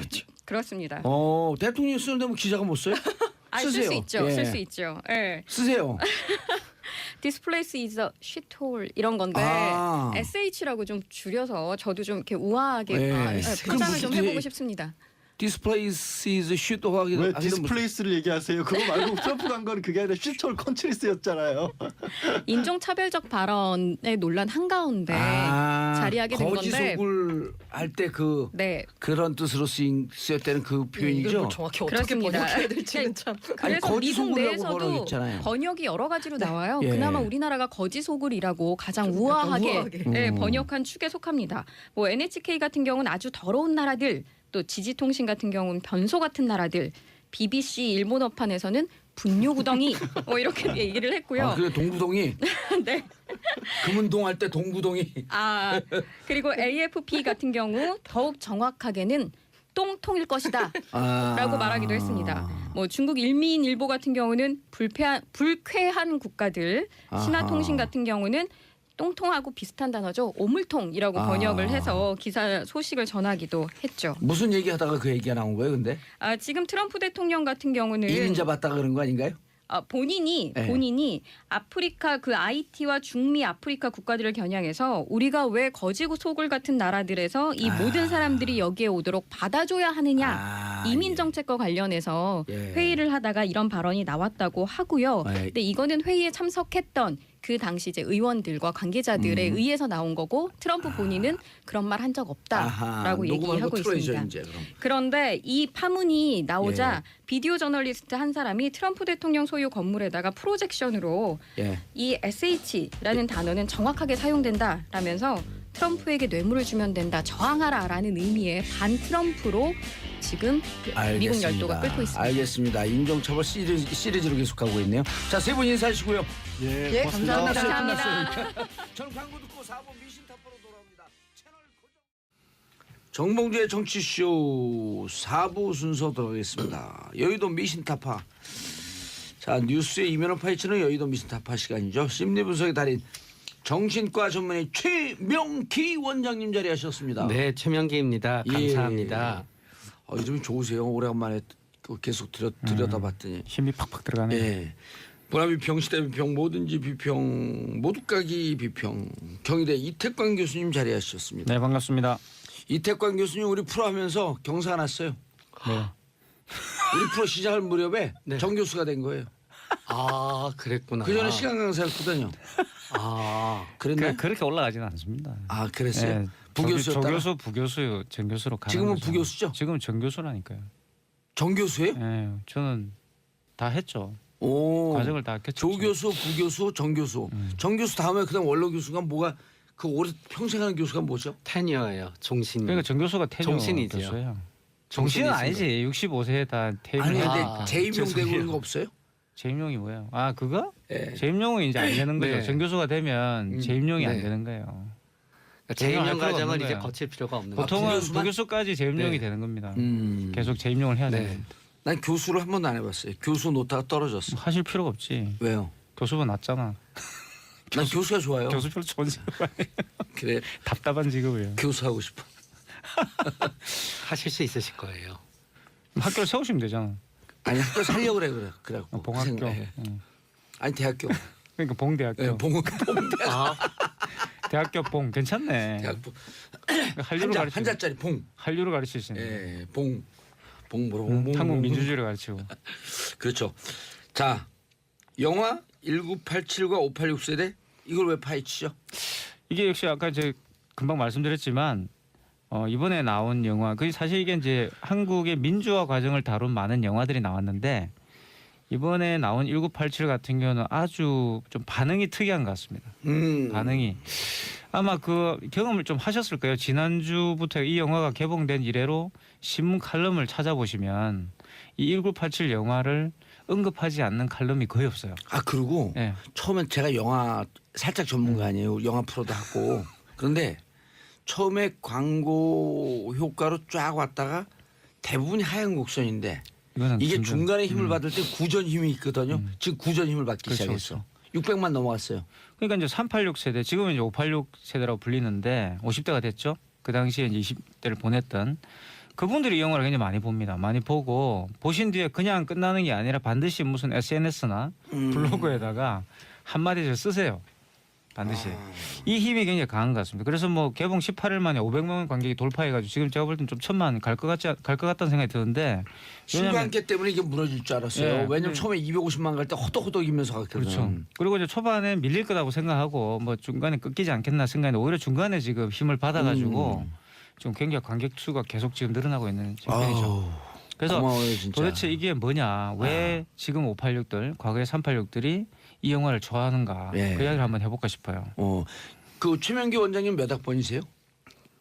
전 86학번이에요. 아, 다 바로 요 세대네. 네. 오. 저도 86이에요. 그래요? 두 분 친구예요 그럼? 친구는 아니죠. 86이죠. 그리고 여기 나가면서부터 둘이 서로 아예 얘기를 안 하시대. 아니요, 저희 얼마나 따뜻한 얘기를 많이 하는데요. 많은 이야기를 합니다. 그 따뜻한 커피를 마셔봐도 따뜻한 얘기는 처음 들었는데. 그게 이제 그때가 또 아이러니한데 네. 전두환이 이제 집권하고 있을 때잖아요. 참 전두환은 제 인생에서 정말 제가 이 인생에서 다시 만나기 싫은 사람을 꼽아보라고 한다면 전두환인 것 같아요.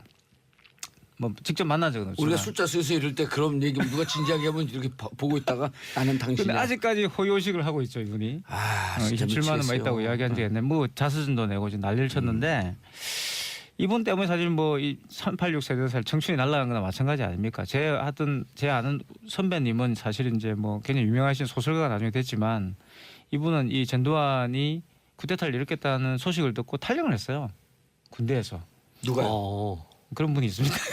탈영을 해서 김학이라는 소설가가 있죠. 근데 그분이 이제 사실 전두환 네. 쿠데타를 소식을 접하고 총을 들고 탈영을 한 거죠. 전두환을 죽이겠다고. 그런 사람도 있었어요. 그때. 그만큼 이제 전두환이 그 당시 쿠데타를 일으키고 굉장했는데 굉장한 그 우리는 많은 사람들이 민주화의 봄에 대해서 들떠있을 때 예. 전두환이 집권을 하면서 사실 이걸 완전히 되돌려 놓은 거 아닙니까? 그죠? 네. 그런 어마어마한 사건이었습니다. 그러니까 그런 전두환이 집권을 하고 있을 때였던 거죠. 그때에 이 재밌는 것은 이 사람이 집권해가지고 한 일이 그 자기가 이 정권의 정통성이 부족하니까 이런 특이한 조처를 많이 했어요. 그냥 자기의 어떤 그런 집권과 반대되는 일들을 많이 했는데 그 중에 하나가 뭐냐면 학원 자유였습니다. 그래서 많이 대학생 정원을 많이 늘리고 예. 그리고 또 그 당시에 이제 70년대 때 민주화 운동을 하다가 예. 학교에서 이렇게 제적당했던 많은 사람들을 복권시키죠. 그런 일이 있었어요. 그러면서 그게 사실 민주화의 기폭제가 되는 특히 이제 학생 제가 바로 그 운동의 대상이잖아요. 기폭제가 되는 예. 그런 역할을 했던 겁니다. 그래서 그 선배들이 다 돌아와가지고 사실은 이제 학교 내에서 이른바 이제 다시 민주주의와 관련된 그런 의식화 교육들을 하게 되고 그게 또 이제 저같이 신입생들에게는 영향을 미치게 되고 그렇게 아니 됐던 거예요. 제가 그 일단 81년도에 전두환 씨가 네. 그 졸업정원제를 실시해요. 맞아요. 그래서 전체 학생의 130%를 뽑게 그렇죠. 네. 우리 영어과 같은 경우는 200%를 넘게 이게 받는 거에 자유롭게 받고 예. 졸업을 네. 정원을 정하자라는 거예요. 대학의 비판 의식을 약화시키기 위해서 네. 대학생을 확 늘린다는 거죠. 그러니까 83년도 이거는 말이 안 돼요. 말이 안 대학생을 더 많이 들이면 더 많이 더 많이 비판을 비판적이 사실은 생기는 건데. 이렇게 많이 뽑아놓고 나서 예. 졸업이 안 된다고 생각하게 되면은 시위를 하거나 학생운동을 하지 않고 공부만 할 거라고 생각한 거예요. 그렇죠. 근데 어차피 졸업은 다 순진한 돼 또. 생각이죠. 네. 그리고 그때 83년도에 감옥을 갔다 왔거든요. 네. 갔다 왔더니 84년도에 바로 감옥에서 나오면서 바로 복적 조치를 제적됐잖아요. 잘렸는데 다 복적을 시키는 거야. 네. 그래서 복학생 대책협의회 복대협 회장했잖아요. 내가 또 우리 외대. 네. 그러니까 그게 전두환 정권이 사실 광주의 어떤 봉기를 진압하고 사실은 정권을 잡은 거잖아요. 광주 그렇죠. 시민들을 광주 민주항쟁을 희생시키면서 그러한 것에 대한 어떤 그 정통성에 대한 어떤 위기의식 이런 것들이 결국 그런 민주화 조치를 예. 자기들로 또 어쩔 수 없이 하게 만들었다는 거죠. 예.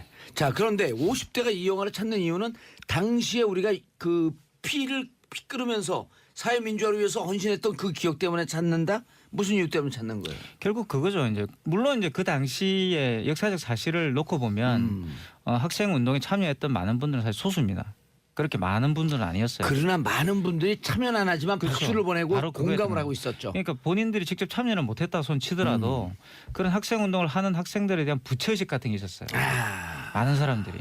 그래서 그분들이 사실 지지를 보내고 있었던 예. 것이고 그 지지를 보냈던 그러한 어떤 본인들의 과거가 정당화되는 게 바로 이 영화였던 거죠. 이 영화를 보면서 그래 나도 하지는 못했지만 또 그때 먹고 살긴 바빴지만 박수를 보내. 왜냐하면 이 영화에 보시면은 그 택시 기사분들이 이렇게 클락션을 울린다든가 뒤에다가 전두환 또 불러가라. 그렇죠. 회사원들이 이렇게 창문 열고 이렇게 환호를 보내는 그런 장면이 나오는데 이제 그런 것들이 생생한 기억으로 다시 살아나는 거예요. 이 영화를 보면서. 이게 최 원장님 우리가 이제 감옥 갔다 오고 노동운동한다, 뭐 농민운동한다, 도시빈민운동한다 그러면 현장으로 막 가잖아요. 네. 그때 재밌는 현상이 같이 운동을 했던 친구들이 직장에 다니는데 그때 직장에 잘 들어갔잖아요. 그럼 월급날 되면 그 친구들하고 연락을 했고 만나요. 네. 만나면은 밥도 사주고 한 10,000원이고 20,000원이 30,000원이고 50,000원 이렇게 용돈을 줘. 미안하니까 자기는 직장 네. 생활을 하고 계속 우리는 활동하고 민주화운동을 한다고 하면서 활동을 하니까 이렇게 용돈을 줘요. 그게 한 10몇 년 동안 계속 지속됐어요. 그렇죠. 그리고 그때는 대학생이 시위를 하면은 뭐 먹을 것을 갖다 주는 건 기본이었고 그렇죠. 어떤 분은 돈도 주셨습니다. 네. 아니 학교 타고 이제 앞에 택시 타고 가라고. 학교 앞에 그 할머니 집은 다 있잖아. 어느 대학이든지. 그래. 들어가면 다 공짜로 할머니 이렇게 집 밥도 가면은 주시고 그날은 그랬어요. 네. 막 막걸리 공짜로 주고 두부 공짜로 주고. 그러한 어떤 공동체의 경험이 이 영화에서 환기가 됐던 거죠. 그래서 내가 20대 그 함께 음. 박수를 보냈던 그렇죠. 그러나 미처 참여하지 못했던 이 사회에 대한 부채의식으로 이 영화를 보면서 영화를 본다. 이 영화에 등장하는 많은 장면들을 통해서 굉장히 또 영화가 공감을 디테일하게 하고. 예. 이걸 아주 보여줬기 때문에 공감을 하게 되는 거죠. 그러면 또 일정 부분은 이 영화가 그렇게 단지 정치적 메시지만을 남겼다 그러면 이렇게 호응을 못 받았을 거예요. 그렇죠. 근데 펑펑 우는데요 네. 다. 왜 그 감정선을 자극할 수 있냐 하게 되면은 결국은 20대는 모든 사람한테 빛나는 거거든요. 그러니까 그 당시에는 맨날 최루탄 터지고 그러는 게 되게 하루하루는 힘들었지만 그게 지금 50대에 와서 생각해 놓고 보면은 아름다운 청춘이었던 거예요. 맞아요.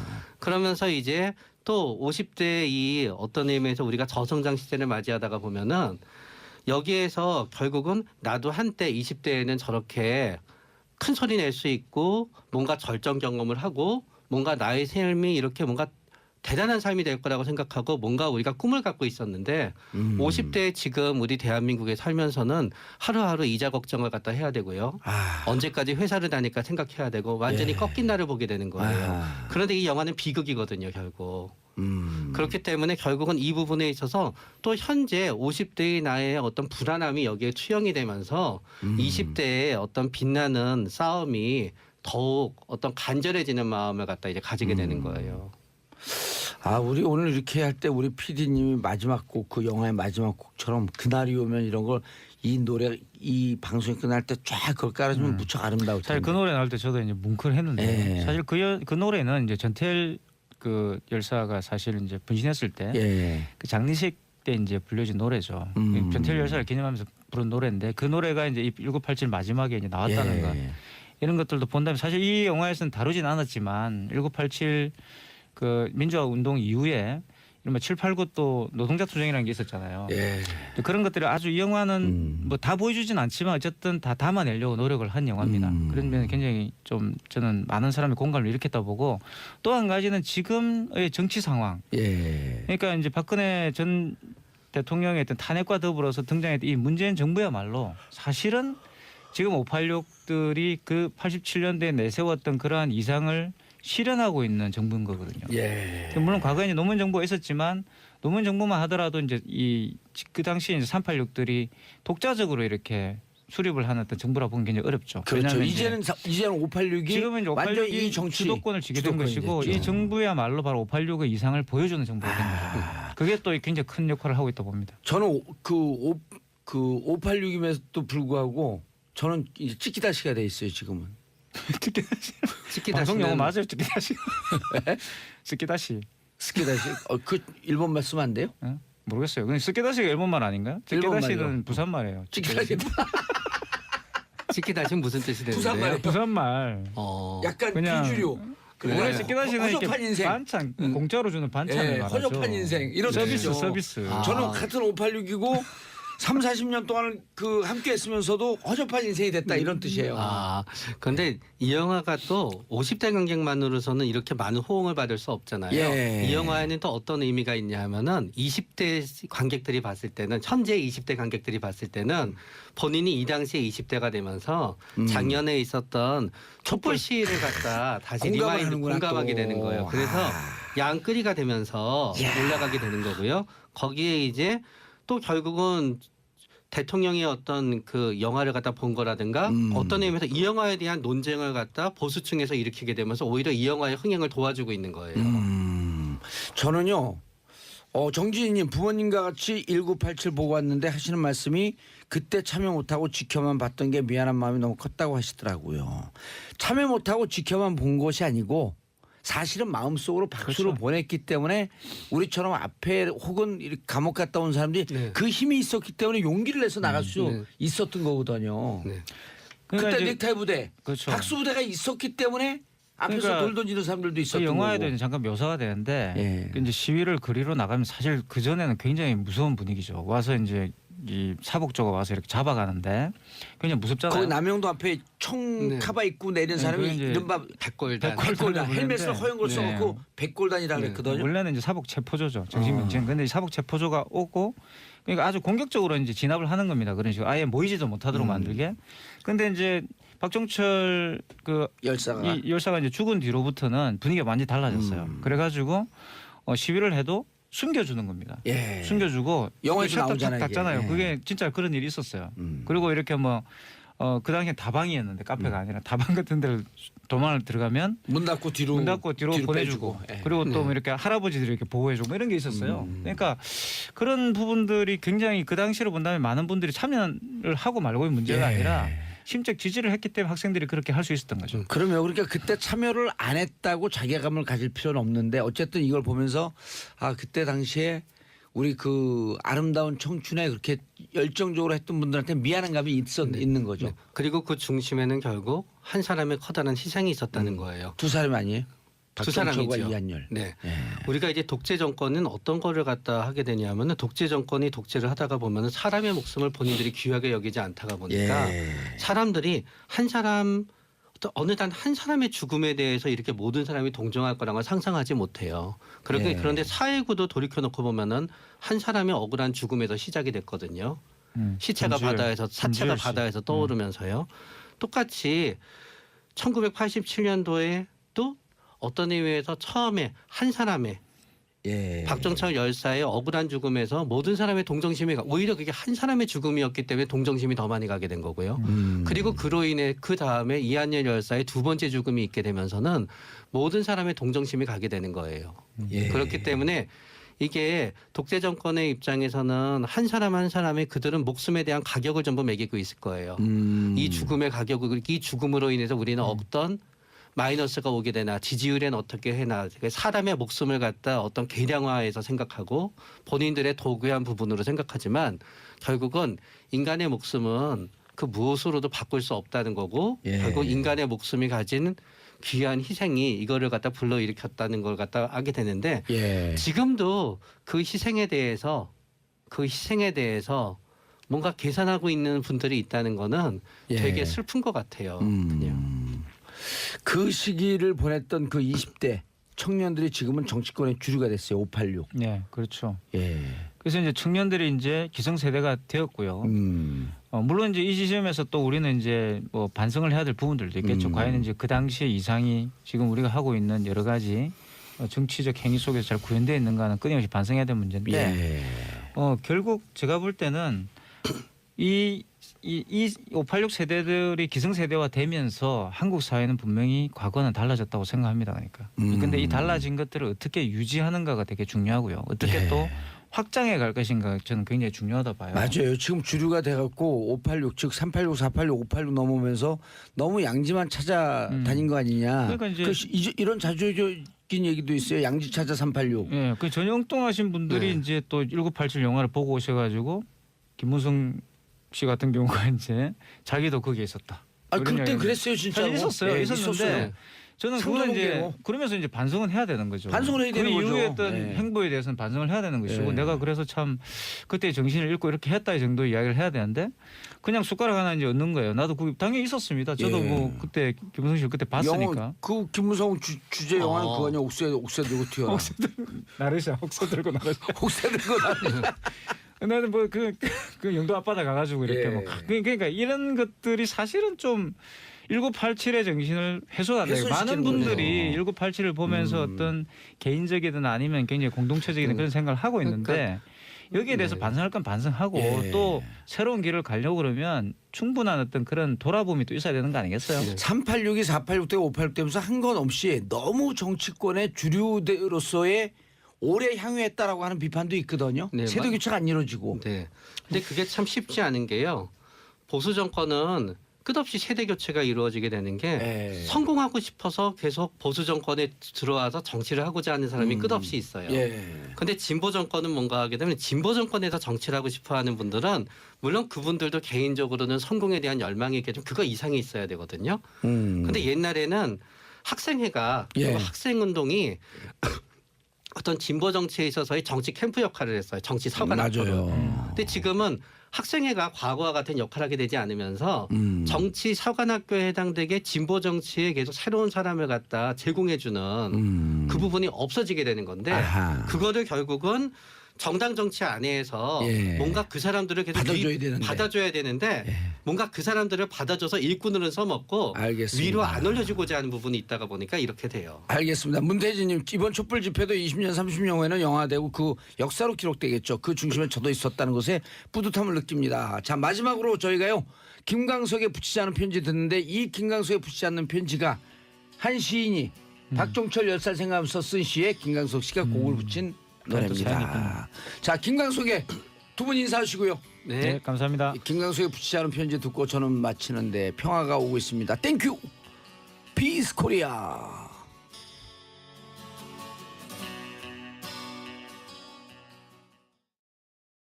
격리 여직원. 예, 격리 여직원이 120억 횡령을 했는데 그렇죠. 예. 김성우의 인감도장이 없으면 안 된다. 안 된다. 예. 그럼 김성우가 인감도장을 주는 순간 둘은 이미 공범이 됐기 때문에 예. 10년 이상 무기징역까지 그 횡령 돈이 크니까 횡령 범죄는 엄청납니다. 예, 10년 이상 무기징역까지 예. 형을 살 수밖에 없으니 김성우는 빠져나가야 누군가의 돼요. 지시로 이걸 했습니다라고 얘기할 수밖에 없는 상황이 올 것이다라고 2주 전에 우리가 얘기했잖아요. 얘기를 했죠. 예. 그래서 지금 빠져나가는 딱 때 그때 본 예. 겁니다. 예. 나는 시킨 대로만 했습니다. 그렇죠. 하하. 김 전 사장 같은 경우에는 2007년 8년 같은 경우에 예. 당시에 검찰이나 특검 조사 단계에서 다스는 이명박 전 대통령과 무관한 회사라고 진술을 한 바가 있어요. 그러니까 그 진술을 뒤집은 겁니다. 10년 만에. 야, 10년 만에. 예. 야, 그 뒤집는데 10년 걸렸네. 맞습니다. 예. 고생 많이 하셨잖아요. 제 피선거권이 10년이거든요. 박탈이 고생 많이 하셨어요. 10년. 예. 김 전 사장 외에도 예.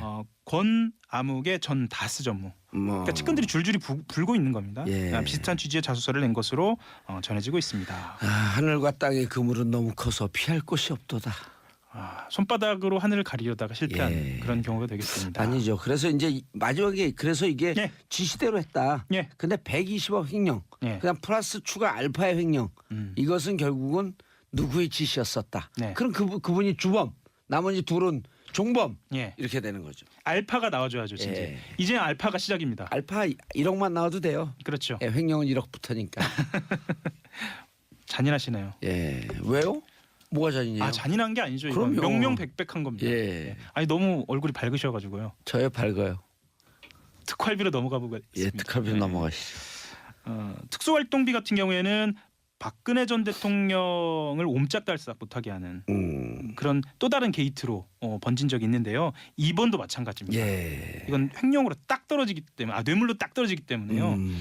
그런데 좀 인상적인 부분이 있어요. 앞서 말씀드린 것처럼 김성우 전 사장이 진술을 번복한 것처럼 이번에는 원세훈 전 원장이 특수활동비 상납 사실을 상당 부분 시인해버린 겁니다. 왜 우리의 예측은 다 맞죠. 그렇죠. 볼 수밖에 없다. 특활비 나오면은 제가 요 방송에서도 얘기하고 또 TV로 나오는 모방송 같고 예. MB의 끝은 특활비야 그렇죠. 방산 비리로 끝날 것이다. 그거 누구한테 듣고 그렇게 말씀하시고 가요? 대단하십니다. 예. 그 하호영 기자한테 들었어요. 그런 말씀 방송에서 하시면 안 될 것 같은데 아무튼 나한테 얘기해줬잖아요. 저기 빨리 기사 쓰세요. 그 원세훈 전 원장 방송 사고 납니다. 자꾸 이렇게 당황하게 하지 마세요. 그 원세훈 전 원장 같은 경우에는요. 예. 그 국정원 자금 불법 해외 송금 의혹 관련돼서는 혐의를 대부분 인정하지 않았습니다. 예. 왜 그러냐면 재산 국외 도피가 크잖아요. 국외 도피도 크고 본인이 관련이 많이 돼 있어요. 아, 본인이 관련이 많이 돼 있고 국고 손실 재산 국외 도피. 엄청 크죠. 와우. 지금까지 원세훈 전 원장이 교도소에서 보낸 시간보다 예. 앞으로 보낼 시간이 더 클 수도 있어요. 그러면 재산 국외 도피. 우리 밖에 지금 그 양언니 와 계시거든요. 네네. 형량은 양언니보다 내가 더 잘 알아요. 아 그런가요? 그러면 실전 경험이니까요. 그러면 우리 형량에 관심 높아요. 예. 그러던 원 전 원장이 청와대 상납 의혹에 대해서는 매우 구체적으로 이야기를 한 겁니다. 예. 이건 아까 말씀드렸지만 본인의 부담을 좀 덜기 위한 일종의 고유주책이 아닌가 아하. 이런 생각이 좀 듭니다. 자, 상납비 관련해서는 지금 그 특활비, 예. 특활비 상납비 관련해서 나온 사람 이름 얘기하면 지금까지 원세훈 나왔죠, 김백준 총무비서관 나왔죠, 총무기획관 나왔죠, 총무기획관 나왔고 그다음에 김진모 전 민정비서관 나왔습니다. 김진모 전 민정 2비서관 나왔죠, 네. 김희중 제1부속실장 나왔죠. 그렇죠. 그러면 2명 더 나와야 되네요. 거기까지만 하시죠. 아니요, MB가 지시했다 안 했다라고 하는 MB 이름은 그렇죠. 반드시 나올 거고요. 예. 그다음에 거기까지 거기까지 한 명 하시죠. 더 있어요. 예, 땀이 오늘 많이 나네요. 네. 예, 그래서 예. 지금 턱밑까지 왔다. 정말 이제는 턱밑 아니고 예, 코끝 코끝까지. 인중을 겨냥하고 있다. 임준까지 왔다. 예. 그럼 임준까지 왔으면은 숨쉬기도 좀 어려운 상태네요. 그렇죠. 바짝바짝 조여지고 있는 상태인 것 제가 같습니다. 정치하는 사람들한테 한마디 드리겠는데요. 돈 먹지 마세요. 결국 걸립니다.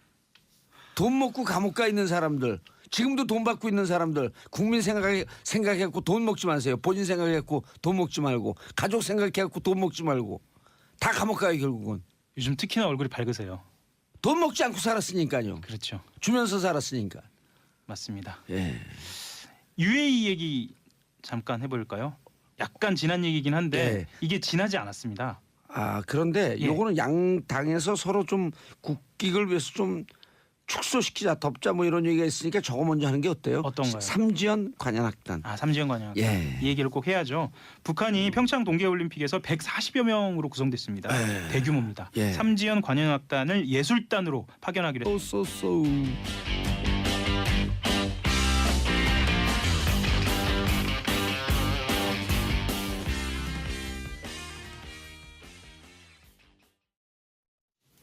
정봉재 정치쇼 2부 언니 뉴스 들어가겠습니다. 자, 양언니, 양지열 변호사님. 네, 안녕하세요. 예, 오늘 처음으로 소개했죠. 그러게 깜짝 놀랐어요. 예. 예. 다른 근데- 때는 최민희 먼저 한 다음에. 아니 그 방송 시작하기 전에 방송에서도 제 얘기를 하시더라고요. 아까 하영 기자랑도. 그래요? 예. 형량에 대해서 내가 더 잘한다. 아. 예, 형량에 대해서. 왜 그런 줄 아세요? 실제 경험자. 아니에요. 양언니보다 제가 형이니까. 언니의 형은 뭡니까 이게? 자, 혼자 노래 불러요 안 불러요? 거란사 그 노래 찾아봤어요? 아니요. 왜 안 찾아봤어요? 그게 백마강이라고 하는 노래예요. 아, 고란사의 매주 들려주셔서 딱히 안 찾아봤어요. 중앙이 목이 쉬었어요 어제. 어제 무슨 노래를 불렀더라?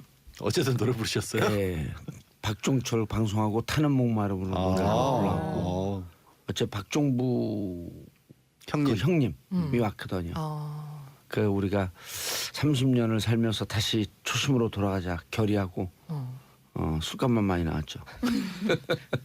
자, 고란 중앙일보 기자님 자리하셨습니다. 네, 안녕하세요. 예, 걸크러쉬예요.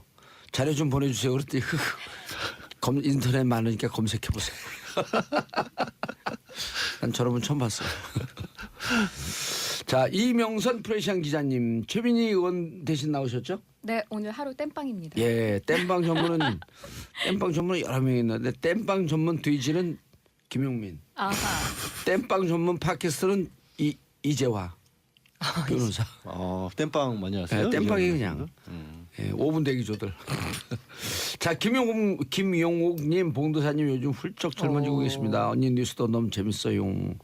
제가 왜냐면 요즘요 프로널 얘기가 한다스예요. 다스 얘기 너무 재밌어. 너무나 재밌어요. 자, 김선민님, 양언니는 언니네 라디오 출연해야 하는 게 아닐까요? 우리 다음 프로그램 소흥훈이 김숙의 언니네 라디오. 이것도 많이 들어요. 우리 거 듣는 거 한 10분의 1쯤 듣는 거. 채널 고정하셔야죠 왜? 일단 안 보면은 막 디스하는 게 전공이에요. 우리는 뒷담화. 자, 이명선 프레시안 기자님. 네. 어쩐 일로 오셨어요, 근데? 결의를 한번 얘기해 주시고. 뭐 결의랄 건 없고요. 예. 최민희 전 의원의 명성에 예. 흠이 안 가게 일단 시간 잘 채우자라는 각오로 나왔습니다. 최민희 의원님이 특징이 있어요, 노명성. 이명선, 노명성. 아유, 그렇게 또 연결이 되나요? 예. 자, 첫 번째 뉴스. 네. 양열 변호사님. 참 어떻게 전임 대통령들이 다 이래요. 그러게요. 이제 창피했겠어. 특수활동비를 이제 박근혜 정부 안에서 박 전 대통령도 받았고 또 이게 문고리 3인방이 전달해줬다.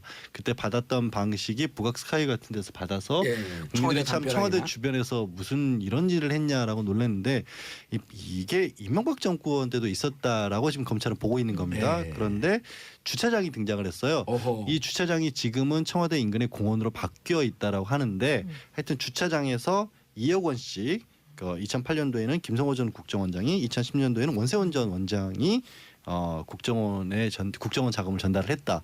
그래서 총 4억 원을 김백준 전 청와대 기획관에게 줬는데 일부 언론에서는 이거를 김백준 전 기획관이 먼저 전화를 걸어서 인사와 편의를 봐달라는 그런 요구를 했다라고 보도를 했고요.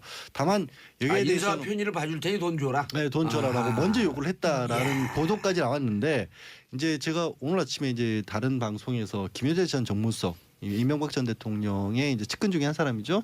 과 얘기를 했는데 김현재 전 정무수석은 이거는 검찰이 언론에 의도적으로 흘린 거지 사실이 아니다라고 그쪽에서 반발하고 있습니다. 김효재 정무수석. 네, 그러면 전 정무수석이. 사실이 아니라는 게 먼저 전화를 해서 받은 게 네, 아니, 아니라는 그게 건가요? 아니라- 아니면 돈을 안 받았다는 건가요? 아니면 줘서 말지 못해서 받았다는 건지. 아니 주차장에서 안 돈 받았다는 자체를 건가요? 그렇게 전달받은 사실이 없다라고 하면서 이게 지금 국정원장 두 사람이 인정을 했잖아요. 네. 그 부분에 대해서 부인한 겁니다. 그러니까 검찰이 확보를 하고 있는 것은 중간에 돈을 전달했다는 국정원 직원은 그렇게 얘기를 하고 있지만 받았다는 김백준 전 기획관도 받지 않았다라고 부인을 하고 있고 국정원장들도 돈을 줬다라고 얘기하고 있지 않을 것이다. 그런데 검찰에서 언론에 그렇게 흘렸다라고 지금 얘기를 했습니다. 이명박 예. 전 대통령 같은 경우도 그런 시스템을 전혀 알지 못한다라고 말을 했기 때문에 사실은 본인들이 다 부인하고 있는 거잖아요. 근데 예. 관련 보도가 계속 나오고 또 봉도사님 같은 경우 미리 사전에 많은 예측을 하셨기 때문에 예. 한다스. 예. 네. 아니 저는 예측한 게 아니고 정보가 그때 들어왔는데 아하. 확인 중에 있기 때문에 제대로 얘기를 안 한 거죠. 저희 지금 여기에 모든 있습니다. 어제 합의가 된 건데요. 오케스트라 단원 80여 명하고 노래와 춤 공연자 등으로 구성된 종합예술단입니다. 모란봉악단은 안 와요? 예, 여기 포함되어 있나요?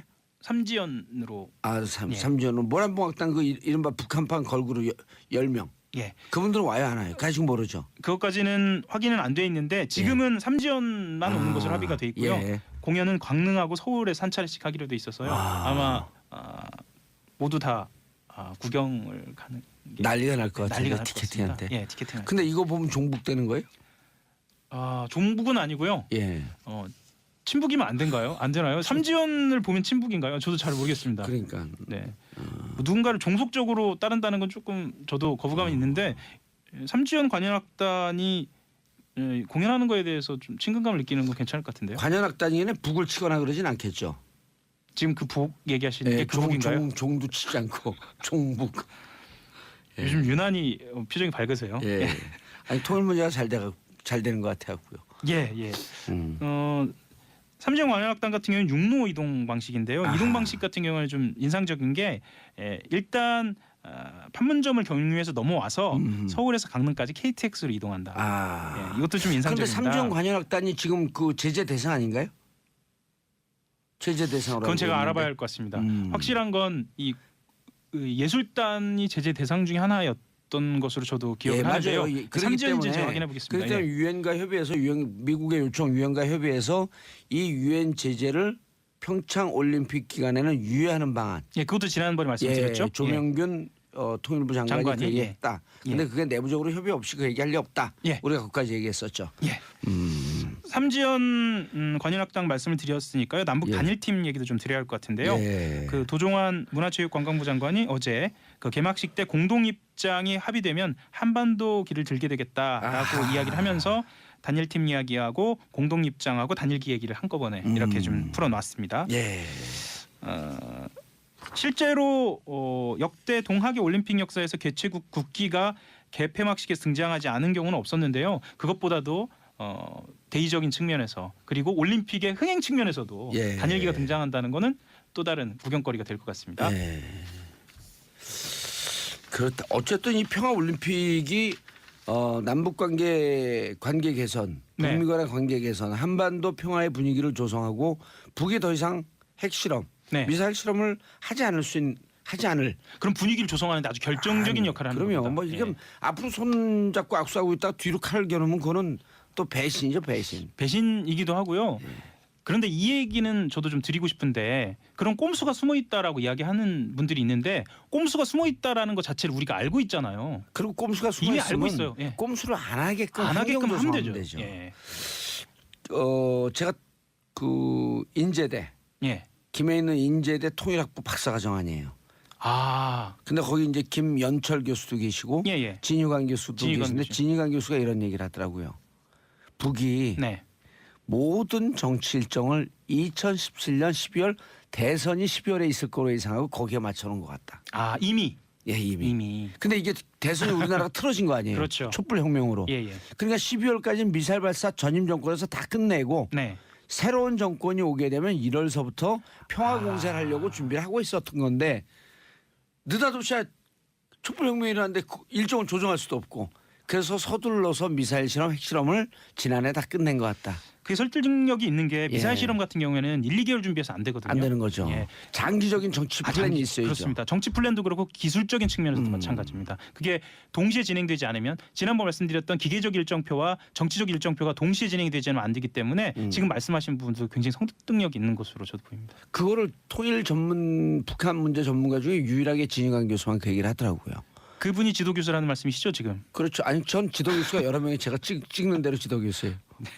김현철 교수도 지도 교수, 진익환 교수도 지도 교수. 자, 이 얘기 꼭 단일팀, 예. 이 얘기 꼭 드리고 싶은데 시간이 얼마 남지 않은 것 같아서 판사 블랙리스트 얘기 좀 드리면 안 되나요? 하셔야 돼요. 예, 이게 의외로 보도에서 많이 나오고 있지 않은 것 같아서 이게 꼭 드리고 싶은데요. 예. 양승태 대법원장 시절에 법원 행정처가 판사들의 성향과 동향을 파악한 것으로 보이는 이른바 판사 블랙리스트 의혹을 조사 중입니다. 현재. 그런데 예. 그 조사 중인 대법원 추가조사위원회에서 관련 문건들이 다수 확보된 겁니다.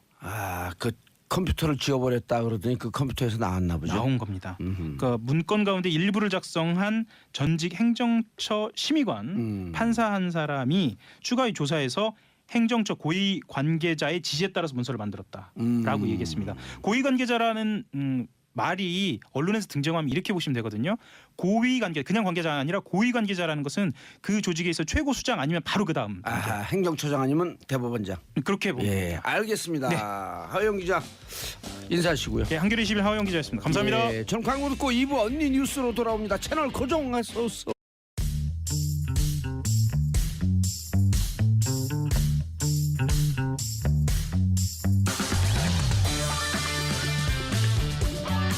정봉주의 정치 쇼.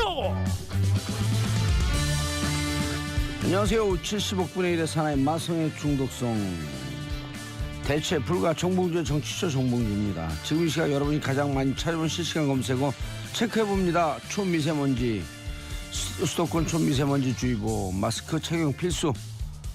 삼지연 관현악단 140명의 관현악단 어우 대규모죠.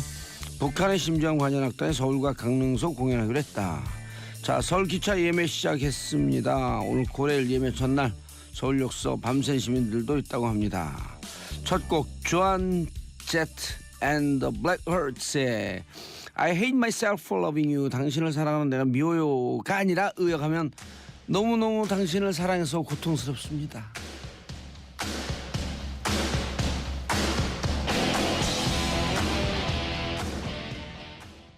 싸다 싸 반총물 고래기프트 반총물 이잖아 여기저기 둘러보면 고려기프트 반총물 이봐 저봐 모바일 쿠폰도 고려기프트 싸네 공공기관 우선구매 대상 기업 반총물은 역시 거기 고려기프트잖아. 정봉재 정치쇼 1부 순서 들어가겠습니다. 하영 한겨레 21 기자 자리하셨습니다. 예, 안녕하세요. 한겨레 21 예. 하호영 기자입니다. 그 사드 취재는 잘 되고 있어요? 아니 다스? 사드래 다스. 다스 취재는 잘 되고 있어요? 예, 열심히는 하고 있는데 생각만큼 성과는 나오지 않고 있습니다. 예. 너무 또 완벽하게 한 상태에서 기사 쓰려고 그러니까 그렇죠. 그렇게 요즘 하면 안 검찰이 돼요. 앞서가는 경우가 예, 많이 그렇게 하면 있어가지고요. 안 돼요. 예. 다만 뭐 공익적인 차원에서는 예. 검찰이 앞서가는 게 꼭 나쁜 건 아닙니다. 원래 그게 좋죠. 예. 검찰이 기자 뒤를 쫓아가는 건 옳지 않죠. 그 비거가 지난 아니듯이. 정부에서는 사실은 한겨레나 뭐 경향신문, JTBC 다 마찬가지인데요.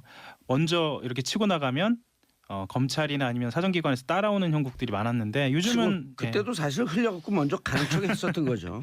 뭐 그런 일부 그런 보도도 있었고요. 예. 지금은 검찰에서 또 공수처도 있고요. 본인들의 예. 입장에 또 반영이 된 부분들도 있죠. 입장이 그래서도 하고 있어서 다스는 성과가 나올 것 같습니다. 조금 이따 다스 관련된 소식도 말씀을 드릴 텐데요. 다스부터 할까요? 예. 네, 김성우 사장이라고 김성우 전 다스 사장입니다. 예, 현대건설 출신이죠. 현대건설 출신입니다. 그 말씀도 드리려고 했는데 MD 워낙 전문가시니까 제가 드릴 말씀이 없네요. 김성우 전 다스 사장이 검찰에서 주 다스 옛날 이름도 알려지기 시작했습니다. 대부기공입니다. 대부기공이었죠. 예. 다스의 설립과 관련돼서 이명박 전 대통령에게 보고를 하고 이후 지시도 받았다고 진술한 것으로 확인이 됐습니다. 심경의 변화를 일으켰다 그러죠? 심경의 변화를 일으켰습니다. 이게 자수서를 내기도 했는데요. 자수서. 예, 자수서입니다. 말하자면 자수했다는 얘기입니다. 그렇죠. 예. 전에 그 이병호인가요? 이병기 그 국정원장이 자수서 쓰고 예. 남재준이었었나요? 예. 헷갈리네. 뭐 하도 사건이 많으니까 그때도 국정원장 중에 한 분이 자수서 썼었죠. 자수서를 썼고요. 지금 이현수 기조실장이라고 이름이 예. 나오다 쏙 들어갔는데 특활비 관련돼서 진술을 했던 이현수 기조실장 같은 경우에는 뭐 자수 정도가 아니고요. 예. 그 이것과 관련돼서 검찰에 진술을 하고 특활비 국면에서는 아주 큰 역할을 했죠.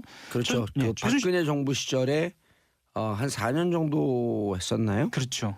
그 국정기조실장 실제로 국정원의 2인자. 예, 그렇죠. 예. 그리고 이분은 국정원 출신 아니에요. 이현수 기조실장은 그러니까 가장 낮은 직급부터 낮은 직급부터. 예, 시작해서 국정원 아주 샅샅이 잘 알죠. 그러니까 이분 입장에서는 좀 화가 나는 거예요. 그럴 수도 있습니다. 국정원장은 정무직으로 해갖고 정치인들이 왔다 갔다 하면서 결국은 똥바지 다 자기들 뒤집어 쓴 건데 그렇죠. 왜 우리들 치냐 이런 심정이 있었던 거죠. 예, 본인 생각에는 아마 나는 심부름을 시켜서 예. 이거는 아닌데 싶은데 시켜서 음흠. 이렇게 진술을 한 것으로 알려져 있는데 이현수 실장이 이 얘기까지 해야 돼요. 어떤 얘기요?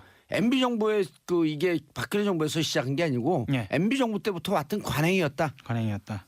그러므로 김백준, 네, 그다음에 김진모, 김희웅, 김희중 이런 분들 다 구속시켜야 된다. 다스부터 하고 특활비로 넘어가면 안 될까요? 이 지금 이명박 대통령 관련된 주제가 너무 많아가지고 예. 또 이제 특활비로 섞이는데요. 일단 예. 다스부터 정리하고 그렇죠. 넘어가시죠. 예. 서울중앙지검 첨단 범죄 수사 1부에서 지금 진행하고 있는데요. 그 이명박 전 대통령이 지시를 내려서 다스의 전신인 대부기공이 만들어졌다라는 거예요. 그러니까 아하. 지시로 만들어졌다라는 거는 누구의 소유? 이명박 대통령의 소유라는 김인옥 게 여사의 소유. 왜냐하면 집에서 동의를 받았고 그 돈은 김인옥 여사한테 나오지 맞습니다. 않았을까요? 맞습니다. 반드시 동의는 받아야죠. 그럼요. 예, 실질적인 권한은 예. 가정 안에 있으니까요. 그래서 저희가 이런 얘기 했었잖아요. 예. 김성우 사장이 예. 여직원 누구죠? 그 무슨 얘기 중에 안 나오는 사람 이름이 한 분 계세요. 김모 씨. 김 씨가 또 등장하나요? 예. 이렇게 대한민국은 김 씨가 제일 많죠, 참. 예. 김 씨가 제일 많아요. 그러면 그냥. 지금 여기서 그래서 모든 예측할 때 김을 던져놓으면 돼요. 그럼 여기서 인정하는 사람은 실무자밖에 없는 건가요? 현재로서는 이제 그거는 이제 이명박 전 대통령 측 측근 측의 얘기인데 실무자만 그렇게 얘기를 하고 있다는 예. 거죠. 기조실장하고 기조실장과 실무자들은 줬다라고 얘기를 하는데 받은 사람과 그리고 그 돈을 원천은 국정원장인데 국정원장은 제거를 한 적이 없다는 거고요. 어제 평상시에도 월요일이면 항상 그 이명박 전 대통령 측근들이 모여서 이제 차도 마시고 식사도 같이 하는데 어제는 좀 많이 모였답니다. 한 20명 가까이 모여서. 왜냐하면 김백준 전 기획관이 이명박 전 대통령의 1년 선배이고 재정 담당을 다 했다. 40년 집사. 그래서 40년 집사라고 불리지 않습니까? 그 청와대에 들어갈 때도 훈련까지 고쳐가면서 기획관이라는 자리를 만들어서 우대를 할 정도의 사람이기 때문에 그 사람을 불러서 검찰이 조사를 했고 영장까지 청구한다는 것은 이명박 전 대통령으로서는 엄청난 일이잖아요. 예. 그래서 다 모여서 얘기를 해봤는데 아니 아무도 받은 사람이 없더라. 그러니까 공적으로도 받은 사람이 없고. 근데 왜 원세훈은 또 그 심경의 변화가 있었고 이 특활비에 대해서는 아주 구체적으로 진술하고 있다는 거예요? 그게 검찰에서 언론에 흘린 것이 사실이 아니다라고 지금 이명박 전 지금 대통령 확인이 안 측에서는 돼요. 얘기를 하고 있는 겁니다. 그럼 원세훈이 그런 얘기를 안 했다 이런 거죠 지금? 그러니까 일명 이게 낚시를 이렇게 밑밥을 던져 놓은 건지 언론에 검찰이 예. 아니면 원세훈 전 원장이 정말 그렇게 얘기를 한 건지 예. 확인이 안 됩니다. 그 확인 저한테 하시면 돼요. 어떻게 확인 좀 해주세요. 지금 이제 다시 들어갔고 지금 한 6개월 됐죠? 다시 6개월 예, 됐죠 예, 원세훈이요? 그렇죠. 안 무너질 때 됐죠. 심리적으로. 그러면 이미 들어갈 때 그리고 정도원 의원이 여기 와서 그랬잖아요. 같이 서울구치소에 사는데 네. 징역을 참 못 살고 힘들어하더라. 원세훈 전 원장이요? 예. 그 정도원 의원이 같이 있었어요 그때. 네. 그때 1억 5천이가 받고 들어갈 때 1억 5천 받을 때 그 1억 5천 받을 때 바로 옆에 있던 국정원 직원이 또 제가 잘 아는 후배예요. 어쩜 김모 씨 아닌가요? 화려한 인맥. 거긴 이모 씨. 근데 네. 안에서 봤던 원세훈 원장은 너무 힘들어하기 때문에 이번에 징역 들어가면 네. 정도원 의원이 얘기가 이번에 징역 들어가서 잘 버틸까 이런 우려가 있는데 이제 우리는 거기서 한 발 더 나갔고 그러면은 자기가 알고 있는 것을 털을 수밖에 없는 거거든요. 왜냐하면 아까 하호영 기자도 얘기했지만 그 국고 손실 네. 해외로 빼돌린 돈이 네. 많잖아요. 네. 200만 불도 네. 빼돌렸고 또 뭐 8억도 빼돌렸다 그러니까 그거는 국고 손실과 재산 국외 도피 불법으로 취득한 거기에 뇌물까지 만약에 뇌물 공여까지 들어가 버리면 이 형량이 어마어마하게 높아질 수밖에 없거든요. 아니 이제 우리는 밝은 그 대명천지의 원세훈 전 원장의 얼굴을 못 보죠. 거기서 끝내는 거죠 그냥. 그 본인은 그걸 모르겠어요. 예.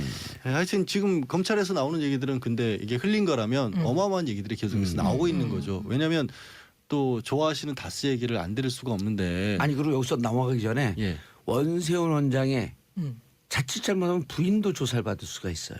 그 펜트하우스 예. 부인도 국정원 조사받을 수가 있어요. 안가를 개인적으로 개조해서 썼다는 사택으로 거죠. 썼다라는 의혹도 받고 왜냐하면 있죠. 제1원장 원세훈 제2원장 부인 부인. 이렇게 했기 때문에 이 특활비 돈 문제는 또 이런 분들이 돈 문제는 부인한테 상의하거든요.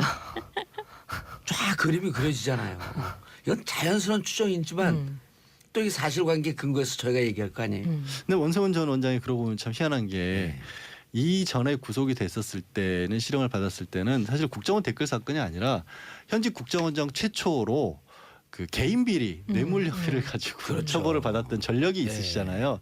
그래서 참 안타까운 일인데 이번에는 공적인 일로도 또 연루가 된 것이 지금 검찰은 그렇게 보고 있는 거죠. 원세훈 원장의 부인은 이모 씨인 건 아시죠 다들? 예, 이모 씨예요. 예, 검찰의 수사가 좁혀 들어가고 있습니다.